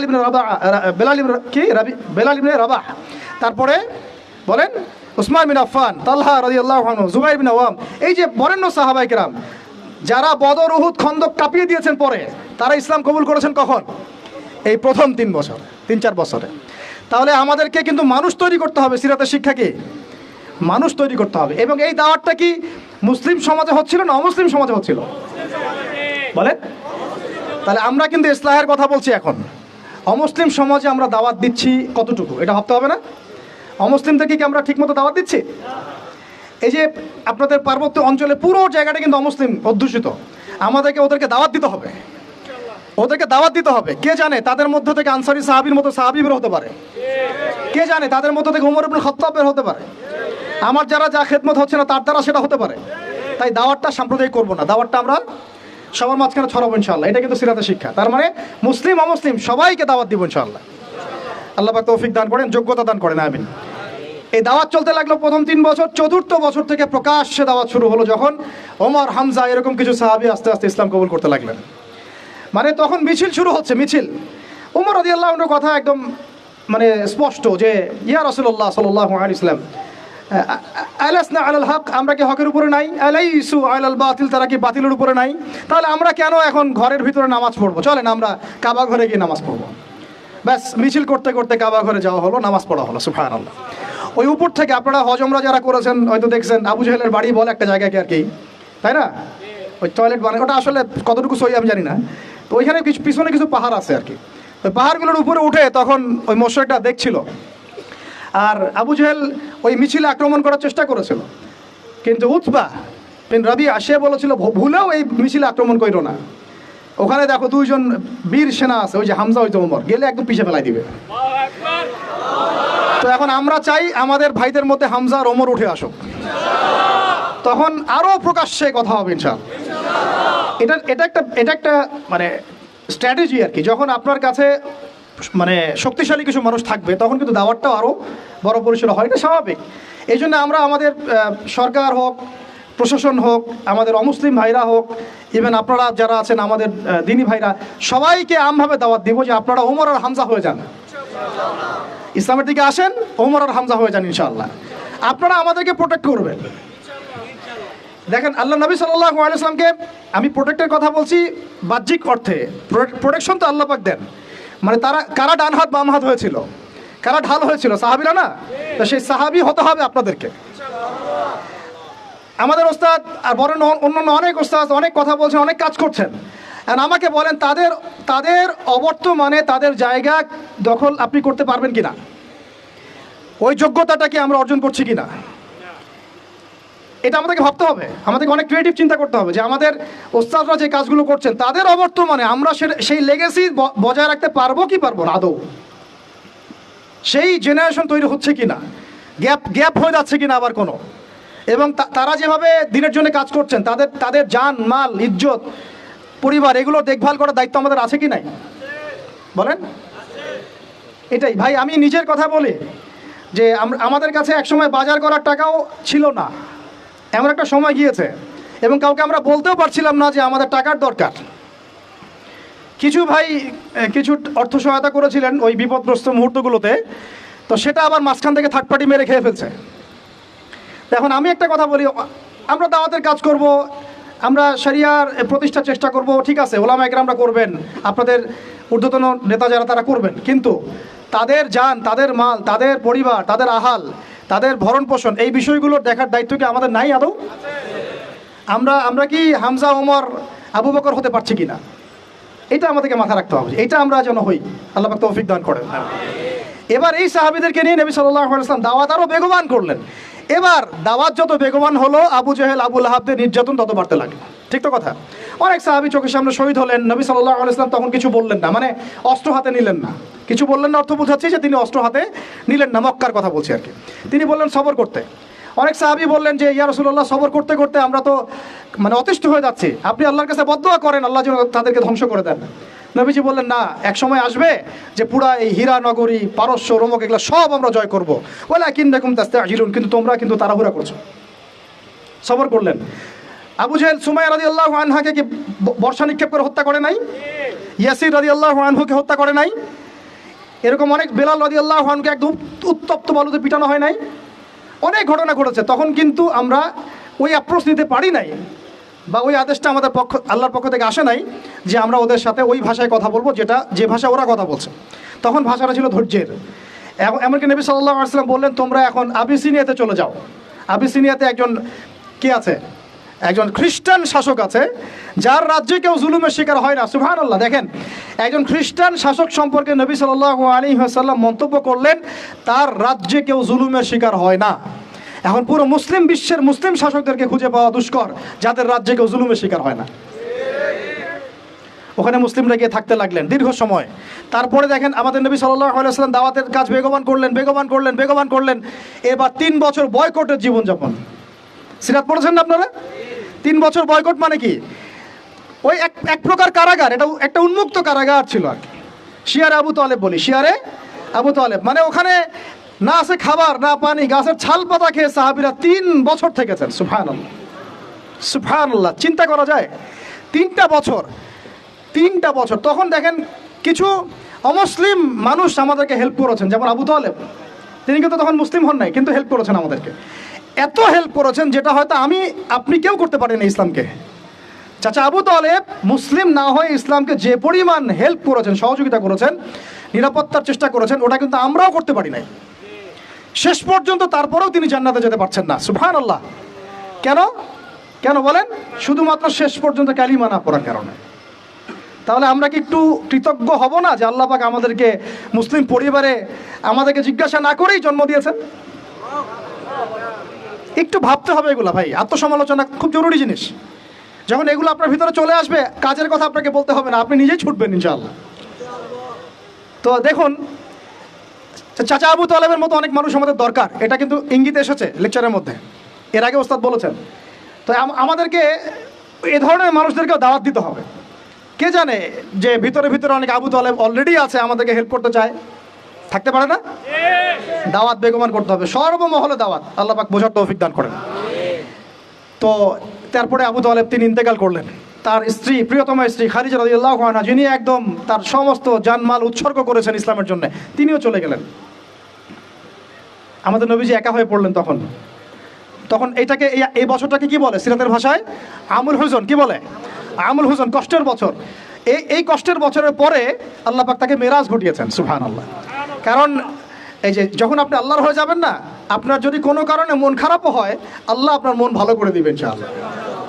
দেখবেন যে কোনো একটা ব্যবহারে বা কিছুতে আপনার মন খারাপ হয়েছে, আল্লাহ আপনাকে এমন একটা সম্মান মর্যাদা দিয়ে দিবেন যে আপনার মন ভালো হয়ে গেছে, আল্লাহ আপনার হয়ে যাবে ইনশাআল্লাহ। মানে ঘুমের মধ্যেও আল্লাহ আপনাকে হেল্প করবেন ইনশাআল্লাহ। তো আমরা সবাই আল্লাহর হয়ে যাওয়ার চেষ্টা করি। আমিন আমিন। এরপরে যেটা হলো, নবী সাল্লাল্লাহু আলাইহি ওয়াসাল্লাম তায়েফে গেলেন। কোথায়? এই তায়েফের ঘটনা আমি নিজে গিয়েছি ভাই। ওই প্রত্যেকটা জায়গা আমরা ভিজিট করেছি যেখানে নবী সাল্লাল্লাহু আলাইহি ওয়াসাল্লামকে আঘাত করা হয়েছে। সুবহানাল্লাহ। ওখানে গেলে আপনি চোখের পানি ধরে রাখতে পারবেন না। যেই আঙ্গুর বাগানে বসে তিনি আঙ্গুর খেয়েছেন, মাজলুমের সেই দুর্বলের দোয়া করেছেন, ওই বাগান এখনও আছে, ওই রাস্তা এখনও আছে। ওখানে 3 জন বড় বড় গোত্র নেতা ছিল, আব্দে ইয়ালাইল, আব্দে মাসউদ আর হাবিব বিন আমর। 3 জন বড় বড় ভাই ছিল। তারা তো ইসলাম কবুল করেই নাই, বরং নবী সাল্লাল্লাহু আলাইহি ওয়াসাল্লামকে ছোকরাদেরকে লেলিয়ে দিয়ে রক্তাক্ত করে, তার রক্ত দিয়ে তার জুতা আটকে গিয়েছিল। সুবহানাল্লাহি ওয়া বিহামদিহি।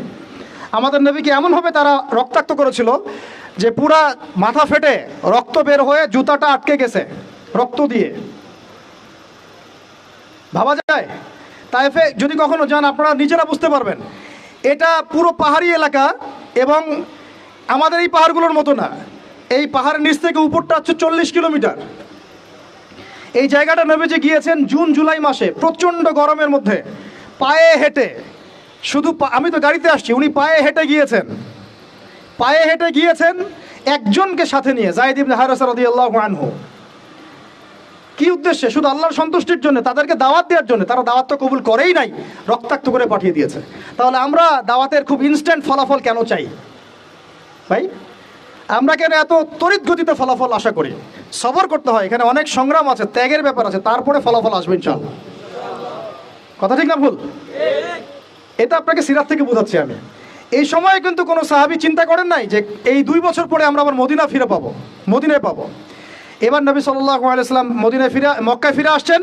নাখলা উপত্যকায় তিনি দাঁড়িয়ে কোরআন তেলাওয়াত করছেন। আর এই কোরআন তেলাওয়াত শুনলো একদল জিন, একদল মানুষ ইসলাম কবুল করলো না, জিনরা শুনে ইসলাম কবুল করে ফেললো। সুবহানাল্লাহ। দেখেন আল্লাহ রাব্বুল আলামিনের কি মানে আসলে নকশাটা কেমন। আল্লাহু আকবার। এই জিনরা আবার তাদের সম্প্রদায়ে গিয়ে ইসলাম প্রচার করলো।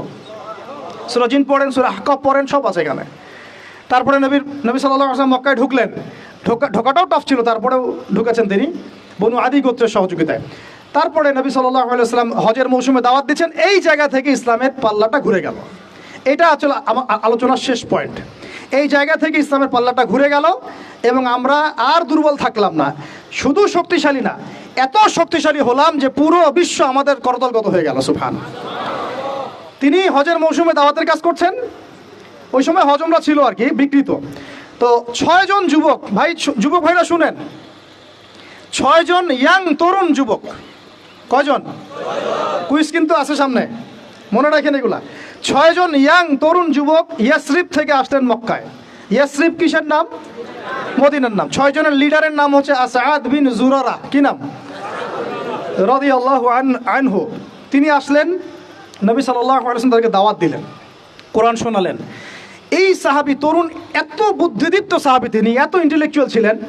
ভাইরা ভালো করে শুনেন, আমাদেরকে কত বুদ্ধিদীপ্ত হতে হবে। তিনি আগেই মদিনার ইহুদিদের কাছে শুনেছিলেন কোন এক সময় যে শেষ জামানায় একজন নবী আসবেন যার নাম হবে আহমদ। কি নাম হবে? এবং উচ্চ বংশ থেকে আসবে, উচ্চ বংশ থেকে। তার চরিত্রের ব্যাপারে সবাই সার্টিফিকেট দিবে, তার চরিত্র একদম পবিত্র। তো এই সাহাবী এটা শুনেছেন আগেই, কারণ মদিনায় তখন ছিল বনু কুরাইজা, বনু কাইনুকা, বনু নাজির, এই 3টা গোত্র তারা সেখানে কিন্তু আগে থেকেই ছিল। এখানেও প্রশ্ন আছে, তারা আগে থেকে ওখানে কি করছিল? তার আগে থেকে সেখানে শেষ নবীর অপেক্ষাই করছিল। কথা বুঝতে পারছেন? ঠিক যেমন এখন তারা সব জায়গা বাদ দিয়ে ওই ইসরায়েলে, প্যালেস্টাইনে কি করে, বাইতুল মুকাদ্দাসে কি করে, তারা ওদের তথাকথিত মাসিহের অপেক্ষা করতেছে। ঠিক যেমন মদিনায় তারা অপেক্ষা করছিল শেষ নবীর, ওই রকম তারা এখন প্যালেস্টাইন অপেক্ষা করতেছে কার? তাদের তথাকথিত মাসিহ বা ত্রাণকর্তার, যাকে আমরা আমাদের ভাষায় বলি মাসিহুদ দাজ্জাল। বুঝতে পারছেন সব কিছুর লিঙ্কটা কোথায়? তো এখন এই 6 জন সাহাবী যখন এটা জানতেন যে হ্যাঁ একজন নবী আসবেন, শোনা মাত্রই কাল বিলম্ব না করে ইসলাম কবুল করে ফেললেন। হক পেয়ে গেলে আর কাল বিলম্ব করা যাবে না, চলে আসতে হবে। ঠিক আছে, এগুলো শিক্ষা। তারপরে তারা চলে গিয়ে পরের বছর আরও 6 জনকে নিয়ে আসলেন, মোট 12 জন হলো। আস্তে আস্তে দেখেন আমাদের দিকে পাল্লা ঘুরতেছে। এই 12 জন এসে নবী সাল্লাল্লাহু আলাইহি ওয়াসাল্লামকে রিকোয়েস্ট করলেন যে আপনার সাহাবীদের মধ্যে একজনকে পাঠায় দেন, যিনি আমাদেরকে মদিনায় দিন শেখাবেন। নবী সাল্লাল্লাহু আলাইহি ওয়াসাল্লাম দেখেন তখন আবু বকর, ওমর, ওসমান, আলী সব সাহাবী ছিলেন। তিনি পাঠালেন এমন একজন সাহাবীকে যাকে ধনীর দুলাল বলা হতো। ইসলাম কবুল করার পরে সব ছেড়ে দিয়েছেন। সুবহানাল্লাহ। মুসআব বিন উমাইর রাদিয়াল্লাহু আনহু। ঈর্ষণীয় জীবন, ঈর্ষণীয় জীবন, মানে সুবহানাল্লাহ। তিনি উহুদের যুদ্ধে শাহাদাত বরণ করেছেন, মুসআব বিন উমাইর রাদিয়াল্লাহু আনহু। ওটা পরে আসতেছে। তো তাকে পাঠিয়ে দেওয়া হলো এই যে মদিনায়। এখন আপনি মদিনায় যান, লাখ লাখ মানুষ নামাজ পড়তেছে এবং এটা মানে প্রায় 1400 বছর থেকে চলে আসতেছে, তাই না? 1400-1500 বছর থেকে এত মানুষ, এত সুন্দর পরিবেশ, এত সুন্দর নামাজ কেরাত। মদিনায় গেলে মনটা ভালো হয়ে যায়। ঠিক আছে, এত সুন্দর রুহানিয়াত একটা। এই মদিনায় ইসলামের দরজাই খুলে গেল মুসআব বিন উমাইর রাদিয়াল্লাহু আনহুর মাধ্যমে। আল্লাহ পাক তাকে কবুল করেছেন। দেখেন, তা আমাদেরকে যুবক ভাইদের মধ্যে মুসআব বিন উমাইর বের করতে হবে, তাই না?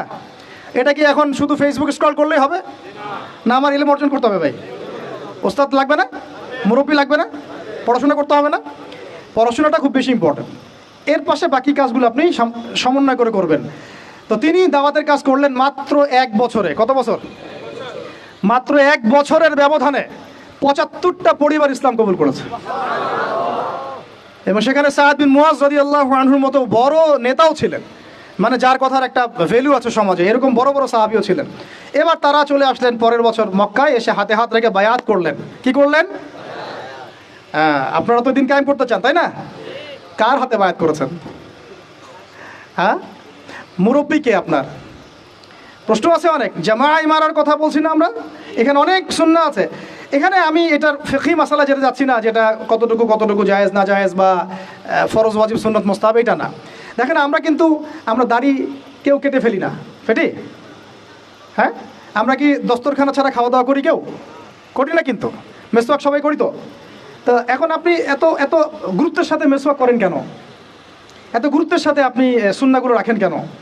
দস্তরখানার ব্যাপারে এত আপনি কেন গুরুত্ব দেন কেন? কারণ প্রত্যেকটা সুন্নাহ আপনি আমল করতে চান, তাই না? তো দেখেন, কোনো সাহাবী নবী সাল্লাল্লাহু আলাইহি ওয়াসাল্লামের হাতে বায়াত ছাড়া দিন কবুলও করেন নাই, কোনো সারিয়াও বায়াত ছাড়া হয় নাই, কোনো জিহাদও বায়াত ছাড়া হয় নাই, এবং ইমারা ছাড়া রাষ্ট্র হয় নাই। তো অনেক ব্যাপার আছে, এগুলো আপনাদেরকে আস্তে আস্তে বুঝতে হবে। আমি জানি এগুলো একটু মানে টার্মগুলো একটু কঠিন, আস্তে আস্তে আপনারা এগুলো বুঝবেন ইনশাআল্লাহ তাআলা। আল্লাহ পাক আপনাদেরকে বোঝার তৌফিক দান করুন ইনশাআল্লাহ। দেখেন, ওই বিষয়টা না থাকলে, আল্লাহকে সাক্ষী রেখে যখন সাহাবীরা নবী সাল্লাল্লাহু আলাইহি ওয়াসাল্লামের হাতে হাত রেখে বায়াত করেছেন যে আপনি মদিনায় আসেন, আমরা যেভাবে আমাদের স্ত্রী সন্তানদেরকে নিরাপত্তা দেই আপনাকেও দিব ইনশাআল্লাহ, আপনার সাহাবীদেরকেও দেব ইনশাআল্লাহ। তারপরে নবীজি বলেছেন যে যদি তোমরা না পারো তাহলে আগেই বলে দাও, ঠিক আছে? এটা যদি না পারো আগেই বলে দাও। তারা বলেছেন যে আমরা আমাদের জান মাল দিয়ে আপনাকে এইভাবে প্রোটেকশন দিব, যেভাবে আমরা আমাদের স্ত্রী সন্তানদেরকে প্রোটেকশন দিয়ে থাকি, নিরাপত্তা দিয়ে থাকি। শুধু একটা প্রশ্ন তারা করেছিলেন যে ফামা লানা ইযা ফাআলনা যালিকা ইয়া রাসূলুল্লাহ, আমরা যদি এই কাজটা করি, আপনাকে এইভাবে আপনি হিজরত করে আসেন, সাহাবীরা হিজরত করে আসে, তাদেরকে নিরাপত্তা দেই, তাহলে আমরা কি পাবো? আমরা, নবীজি বলেছেন আল জান্নাহ, তোমরা জান্নাত পাবে। তাহলে এটার উদ্দেশ্যটাও বুঝেন, দুনিয়াবি কোনো স্বার্থ তাদের ছিল না, দুনিয়াবি কোনো স্বার্থ তাদের ছিল না। এমনকি মক্কা বিজয়ের পরেও যখন ওই যে হুনাইনের যুদ্ধ হলো, তখন কিছু গনিমত নবী সাল্লাল্লাহু আলাইহি ওয়াসাল্লাম বেশি বেশি দিচ্ছেন নতুন ইসলাম কবুলকারীদেরকে। আনসারী সাহাবীরা একটু চুপচাপ। তো নবীজি গিয়ে বলছেন, হে আমার আনসারী সাহাবীরা, তোমরা কি মনে কষ্ট পেয়েছো? আরে আমি তোমাদের, তোমরা আমার। তোমরা মনে কষ্ট পাচ্ছ কেন? আমি তোমাদের, তোমরা আমার। তারপরে তাদের সব কষ্ট দূর হয়ে গেল। দেখেন, তারা কিন্তু এই জান্নাতের, তখনই ওই আয়াত নাজিল হয়েছে, ইন্নাল্লাহা আশতারা মিনাল মুমিনিনা আনফুসাহুম ওয়া আমওয়ালাহুম বিআন্না লাহুমুল জান্নাহ। এই যে আয়াতগুলো, তখন কিন্তু এগুলো শানে নজুল আছে। তো এখন এরপরে নবী সাল্লাল্লাহু আলাইহি ওয়াসাল্লাম চলে গেলেন মদিনায়। প্রিয় ভাইরা, এবার বুঝেন, এখন আমরা আর দুর্বল নাই। মদিনায় সব সাহাবীরা একসাথে চলে গেলেন, এক জায়গায় সবাই থাকলাম। তার মানে আমার একটা ভৌগোলিক জায়গা দরকার। কি দরকার? এটা আল্লাহ পাক আমাদেরকে বাংলার জমিন দিয়েছেন, ঠিক আছে? আমরা তো বাংলার জমিনে আছি, বাইরে চিন্তা করার সুযোগ আমাদের এখন হচ্ছে না। তো জায়গা দরকার আগে একটা, তাই না? এবং সবাই একটা জায়গায় থাকতে হবে, তাই তো? তারপরে নবী সাল্লাল্লাহু আলাইহি ওয়াসাল্লামকে সবাই আমির মেনেছেন না? নেতা কয়জন সেখানে? তো এই জায়গায় আমাদের একটা প্রবলেম আছে আর কি। আমরা মানে সবাই মিলে একজনকে ফিক্স করতে পারছি না বা হয়ে উঠছে না। তা আমরা দোয়া করবো আল্লাহর কাছে, আল্লাহ পাক যেন তার মকবুল কোনো বান্দাকে আমাদের উপরে নিয়ে আসেন, যিনি পুরো উম্মাহকে নেতৃত্ব দিবেন ইনশাআল্লাহ। তবে ইতিহাস থেকে একটা বিষয় পাওয়া যায় যে সবাই মিলে একটা জায়গায় না এসেও দিন বহু জায়গায় কায়েম হয়েছে, ঠিক আছে? ক্ষুদ্র ক্ষুদ্র অনেক তাইফা দিয়েও দিন কায়েম হয়েছে। জরুরি না যে সব ভাইকে একবারে একটা প্ল্যাটফর্মে নাম লেখাইতে হবে, এটাও জরুরি না। কিন্তু একজন নেতা দরকার। কি দরকার? একজন নেতা দরকার, অনুসারী দরকার, আমাদের একটা জায়গা দরকার, একটা ইমারা দরকার, এবং বায়াও দরকার আছে, ঠিক আছে? আল্লাহ পাক আমাদেরকে বোঝার তৌফিক দান করে। তারপরে এবার নবী সাল্লাল্লাহু আলাইহি ওয়াসাল্লাম হলেন সেখানকার আমির, তাই না? রাষ্ট্রপ্রধান, নবী এবং সেখানকার নেতা এবং আমিরও, সব কিছুই তিনি মদিনা সনদ করলেন। ওখানে ইহুদিরা ছিল, ওদের সাথে চুক্তি হলো। ধারাগুলো আপনারা পড়ে নিয়েন, আজকে সিরাতের বই না কিনে কেউ বাড়িতে যাবেন না, ঠিক আছে? মার্কেটিং করে দিলাম ভাই, হাদিয়া দিয়েন। তো সিরাতের বই না কিনে বাসায় কেউ যাবেন না। তিনি মদিনা সনদের ধারাগুলো তাদের সাথে ডিল করা হলো। মুসলিমদের মধ্যে তিনি দিনী ভাই সম্পর্ক স্থাপন করলেন, একজন আনসার একজন মুহাজির, একজন আনসার একজন মুহাজির। এই দিনী ভ্রাতৃত্ব লাগবে আমাদের। আবার এই ভ্রাতৃত্বের জায়গায় আমরা দুর্বল আছি, এখানেও দুর্বল আছে। আমরা কাউকে মাথায় উঠাইতে সময় নেই না, নামাইতেও সময় নেই না। হ্যাঁ, কারো একটা ভালো গুণ দেখলে একেবারে মাথায় উঠে ফেলাই। আবার দেখা যায় একটু কিছু দেখা যাচ্ছে একটু খারাপ নেগেটিভ, হ্যাঁ, আমরা তো মনে করি সবাই ফেরেশতা হবে আর কি, ঠিক আছে, তখন আবার একদম আছাড় দিয়ে মাটিতে ফেলে দিই। এটা সুন্নাত না সিরাতের, ঠিক আছে। দেখেন হাতেব ইবনে আবি বালতা রাদিয়াল্লাহু আনহু তিনি পত্র নিয়ে গিয়েছিলেন, নবী সাল্লাল্লাহু আলাইহি ওয়াসাল্লাম তাকে তিরস্কার করেন নাই। পত্র নিয়ে আগে অগ্রিম খবর দেওয়াটা কিন্তু একটা অপরাধী ছিল তখন। কিন্তু অনেক সাহাবী এর প্রতিবাদ করছিলেন কড়া ভাষায়। নবীজি বললেন না, ওকে ছেড়ে দাও, সে বদরি সাহাবী, সে বদরের যুদ্ধ করেছে। আর তোমরা কি জানো না যে বদরের যুদ্ধ করেছে তার সব গুনাহ মাফ করে দিয়েছেন আল্লাহ পাক। আমাদেরকে বুঝতে হবে যে আমরা একটু দিনই রুহামা উবাইনাহুম, আমাদের মধ্যে রহম দিল পয়দা করতে হবে ভাই। এত কনজাস্টেড চিন্তা চেতনা করলে হবে না। আল্লাহ পাক আমাদেরকে বোঝার তৌফিক দান করেন। এখন আসেন শেষ অংশটা। এবার যে রাষ্ট্র পেয়ে গেলাম, নেতা পেলাম, ইমারা জামা সব পেলাম, এখন ইসলাম কিন্তু শুধু দাওয়াত দিচ্ছে না।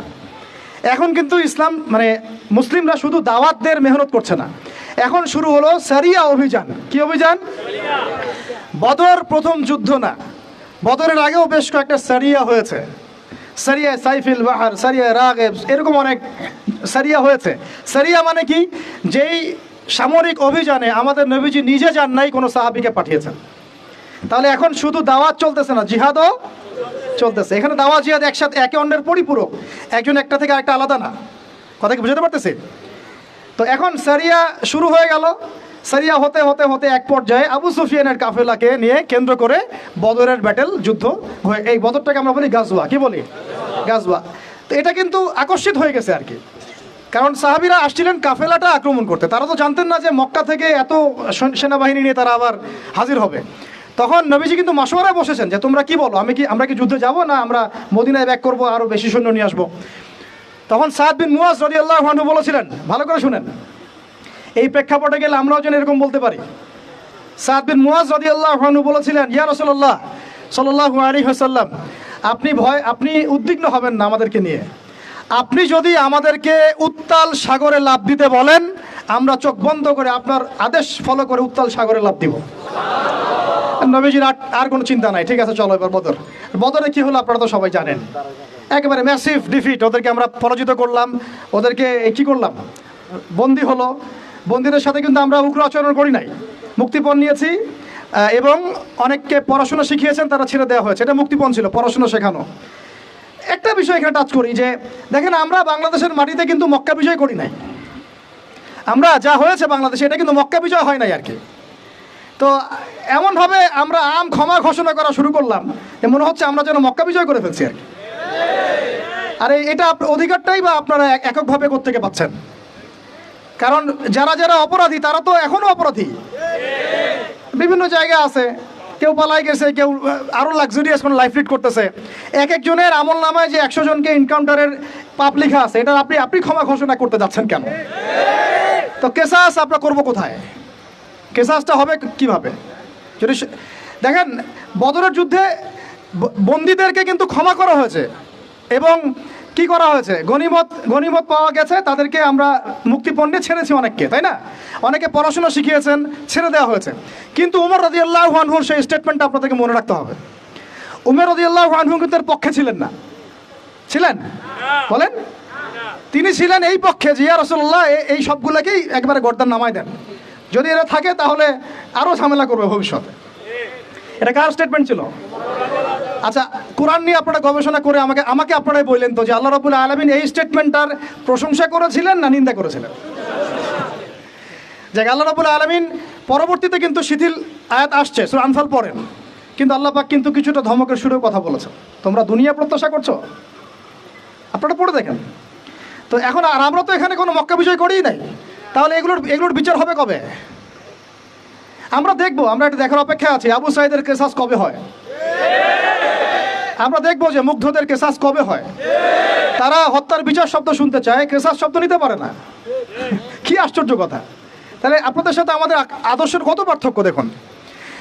এই সিস্টেমগুলোতে, গণতান্ত্রিক এই মানবরচিত আইনের সিস্টেমগুলোতে বাদী মরে যায়, বিবাদীও মরে যায়, মামলা মরে না। ইসলামিক কেসাসে এত এত সময় নাই। কয়দিন আগে সৌদি আরবে একটা ঘটনা করছেন, আপনি দেখেন নাই? যে চাচাতো ভাইরা কীভাবে জানি মেরে ফেলছে, কেসাস করাই লাগলো শেষ পর্যন্ত। এটা একটা অকাট্য বিধান।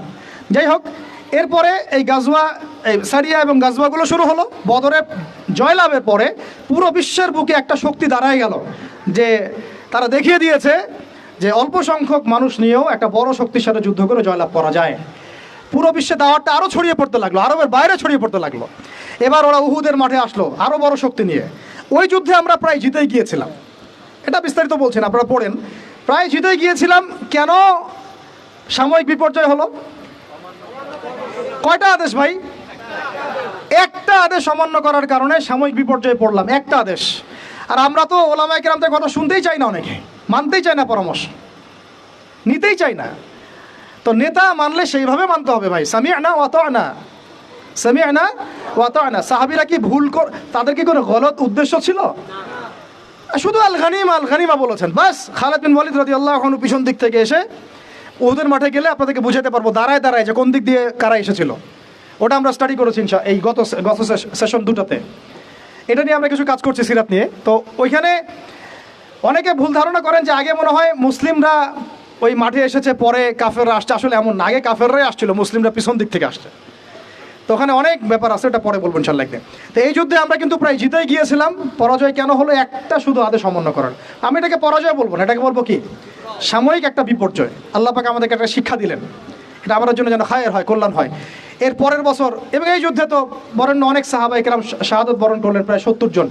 তারপরে খন্দক, এটা ছিল সবচেয়ে বড় ফোর্স ওদের। এখানে মুশরিকরা ছিল, ইহুদিরা ভিতর থেকে ষড়যন্ত্র করছে, বনু কুরাইজা, বনু গাতাফান ছিল। সবার সম্মিলিত বাহিনীর সাথে নবী সাল্লাল্লাহু আলাইহি ওয়াসাল্লাম যুদ্ধ করেছেন। আপনারা অনেকে জানেন না, এই যুদ্ধে নবী সাল্লাল্লাহু আলাইহি ওয়াসাল্লাম প্রায় 25 থেকে 28 দিন একটা পাহাড়ের গুহায় রাতের বেলা আত্মগোপনে থাকতেন। ওই পাহাড়ের সেই গুহায় আমরাও গিয়েছি, ওখানে নামাজও পড়েছি আলহামদুলিল্লাহ। ওইখানে নবী সাল্লাল্লাহু আলাইহি ওয়াসাল্লাম নামাজ পড়তেন। এক সময় অজুর পানি পাওয়া যাচ্ছিল না, তিনি আল্লাহর কাছে দোয়া করেন, ওখানে অজুর পানির ব্যবস্থা আল্লাহ পাক করে দেন। তো যাই হোক, খন্দকের ধূলিঝড় পাঠান, ফেরেশতা পাঠিয়ে দেন। আর নবীজি মন্তব্য করে দেন একদম স্ট্রেট ফরওয়ার্ড, যে আজকের পর থেকে আমাদেরকে তারা আর আক্রমণ করতে পারবে না। আজকের পর থেকে আমরাই হব কি বিজয়ী এবং এগ্রেসিভ। এরপর থেকে ইসলামের প্রত্যেকটা জিহাদ এবং সারিয়া দেখবেন আগে আক্রমণ করা হয়েছে। গিয়েছি, ইসলাম কবুল করবে কি না, করলে ভালো কথা, না করলে জিজিয়া না দিলে যুদ্ধ হয়েছে। আমি সিরাজ স্টাডি করে দেখেছি ভাই, না বলে বলছি না। এই 8 বছরে, মদিনার 8টা বছরে নবী সাল্লাল্লাহু আলাইহি ওয়াসাল্লাম প্রতি 1 থেকে 2 মাসে একটা করে যুদ্ধ করেছেন। বুঝতে পারলাম? মাদানী জীবনের এই 8 বছরে নবী সাল্লাল্লাহু আলাইহি ওয়াসাল্লাম প্রতি 1 থেকে 1.5 মাসে একটা করে গাজওয়া বা সারিয়া হয়েছে।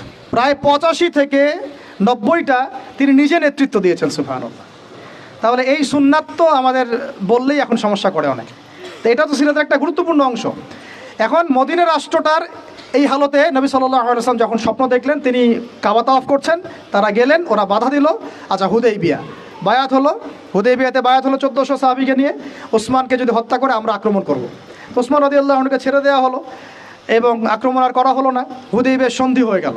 সন্ধির ধারাগুলো দেখলে মনে হয় সব আমাদের বিপক্ষে, আসলে সবগুলো আমাদের পক্ষেই ছিল। 10 বছর আমরা কোনো সংঘর্ষে যাব না, এর মানে কি জানেন? মানে হচ্ছে 10 বছর আমরা বড় শত্রুকে আটকাই দিলাম। ওই যে একটু আগে আমাদের ওস্তাদজি বলেছেন একটা কথা, শুধুমাত্র এক কেন্দ্রিক চিন্তা না, একটা ডিপ্লোম্যাটিক চিন্তা করাও সুন্নাত। এটাকে আমরা বলি স্ট্র্যাটেজিক সুন্নাত। যে 10 বছর বড় শত্রুর সাথে আমার যুদ্ধ নাই, তার মানে বাকি সব ছোট ছোট শত্রুগুলোকে আমি সাইজ করার সময় পেয়ে গেলাম। ঠিক এই কারণেই হুদাইবিয়ার সন্ধি থেকে ফিরেই নবী সাল্লাল্লাহু আলাইহি ওয়াসাল্লাম খায়বার আক্রমণ করেছেন। ইহুদিদেরকে একদম সমূলে উৎপাদিত করা হয়েছে, কারণ ইহুদিদেরকে এবার আর মুশরিকরা সহযোগিতা করতে পারবে না। এই কারণে এবার খায়বার বিজয় হলো। হুদাইবিয়ার সন্ধি তো হয়ে আছে।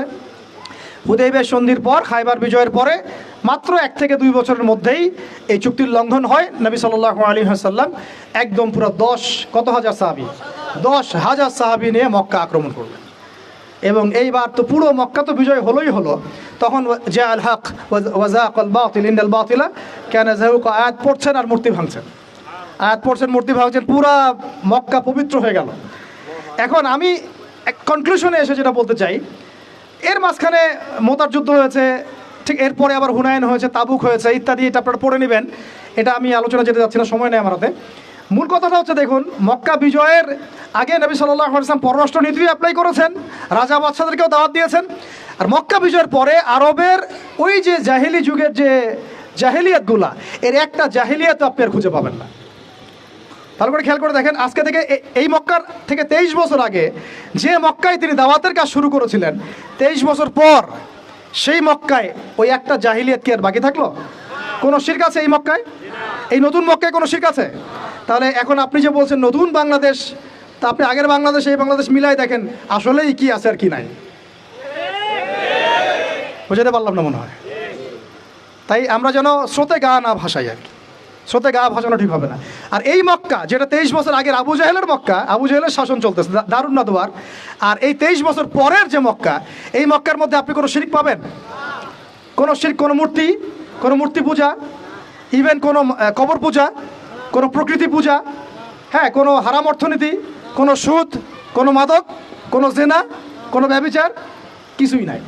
এমনকি কোনো গোত্রীয় হানাহানিও নাই। কুল্লুকুম মিন আদম ওয়া আদামু মিন তুরাব, নবীজি বলে দিলেন তোমরা সবাই আদম সন্তান, আদম মাটির সন্তান। সুবহানাল্লাহ। ব্যাস এভাবে পুরো আরবের মধ্যে দিন কায়েম হলো। এরপরে হুনাইন ওটা আক্রমণ করে জয় করলাম। হুনাইনের একটা কথা না বললে আমার ইনসাফ হবে না, ওই সময় সাহাবীরা একটু মনে করেছিলেন যে আমরা সংখ্যায় অনেক বেশি, আজকে খুব সহজে জিতে যাব। ওই যুদ্ধেই কিন্তু একটা বিশৃঙ্খল অবস্থা সৃষ্টি হয়েছিল, সেটা তওবা পড়ে দেখেন। তারপরে তায়েফ, ওই যেই তায়েফ নবী সাল্লাল্লাহু আলাইহি ওয়াসাল্লামকে এভাবে মারলো, ওই তায়েফ নবীজি জয় করলেন। সুবহানাল্লাহ। দেখেন, আমরা কিন্তু রুটির টুকরা নিতে চাচ্ছি, আর নবী সাল্লাল্লাহু আলাইহি ওয়াসাল্লাম পুরা রুটিটাই নিয়েছেন। কিভাবে নিয়েছেন? কখনো দাওয়াত, কখনো সবর। দাওয়াত তো সবসময় চলেছে, দাওয়াত তো ফুল টাইমই দাওয়াত, কখনো মানে ট্যাকটিক চেঞ্জ হয়েছে আর কি, স্ট্র্যাটেজি চেঞ্জ হয়েছে, কিন্তু দাওয়াত চলেছে। কখনো সবর, কখনো হিজরত, কখনো পররাষ্ট্রনীতি, কখনো মদিনা রাষ্ট্র, কখনো সন্ধি চুক্তি, কখনো সারিয়া, কখনো গাজওয়া, কখনো জিহাদ, সব কিছু মিলিয়েই সিরাত। আর এই পুরো সিরাতের সুন্নতেই নবী সাল্লাল্লাহু আলাইহি ওয়াসাল্লাম আল্লাহর জমিনে তার ওই যে দিন, মানে ধর্মীয় জীবনেও আর বৈষয়িক জীবনেও দিন ইসলামকে পরিপূর্ণ কায়েম করে দিয়ে চলে গেছেন। সুবহানাল্লাহ। এটা কি ওইখানেই শেষ ছিল? আবু বকর সিদ্দিক এর উপর হাঁটেন নাই, ইবনুল খাত্তাব এর উপর হাঁটেন নাই, ওসমান আলী এর উপর হাঁটেন নাই রাদিয়াল্লাহু আনহু আজমাইন? উমাইয়ারাও এর উপরেই হেঁটেছে। হয়তোবা তাদের মধ্যে কিছু সমস্যা হয়েছে, কিন্তু খিলাফার কনসেপ্ট ছিল, শরিয়ার কনসেপ্ট ছিল, তাই না? তারপর আব্বাসীয়রা কি এটা খিলাফা উঠিয়ে দিয়েছিল? শরিয়া আইন উঠাই দিয়েছিল? ওটাও ছিল। এমনকি ওই আন্দালুসিয়াতেও ছিল, আন্দালুসিয়াতেও একটা শাসন ব্যবস্থা চালু ছিল ওই সময়। পড়বেন আপনারা এগুলা, ইতিহাস বইগুলো, ইতিহাসের বইও কিনে নিয়ে যায় না আজকে, ঠিক আছে? তারপরে ফাতেমিরা শাসন করেছে, এইদিকে উসমানীয়রা করেছে, মাঝখানে আমরা তো আমাদের কন্টিনেন্টে দেখি মোগলদেরকে দেখি।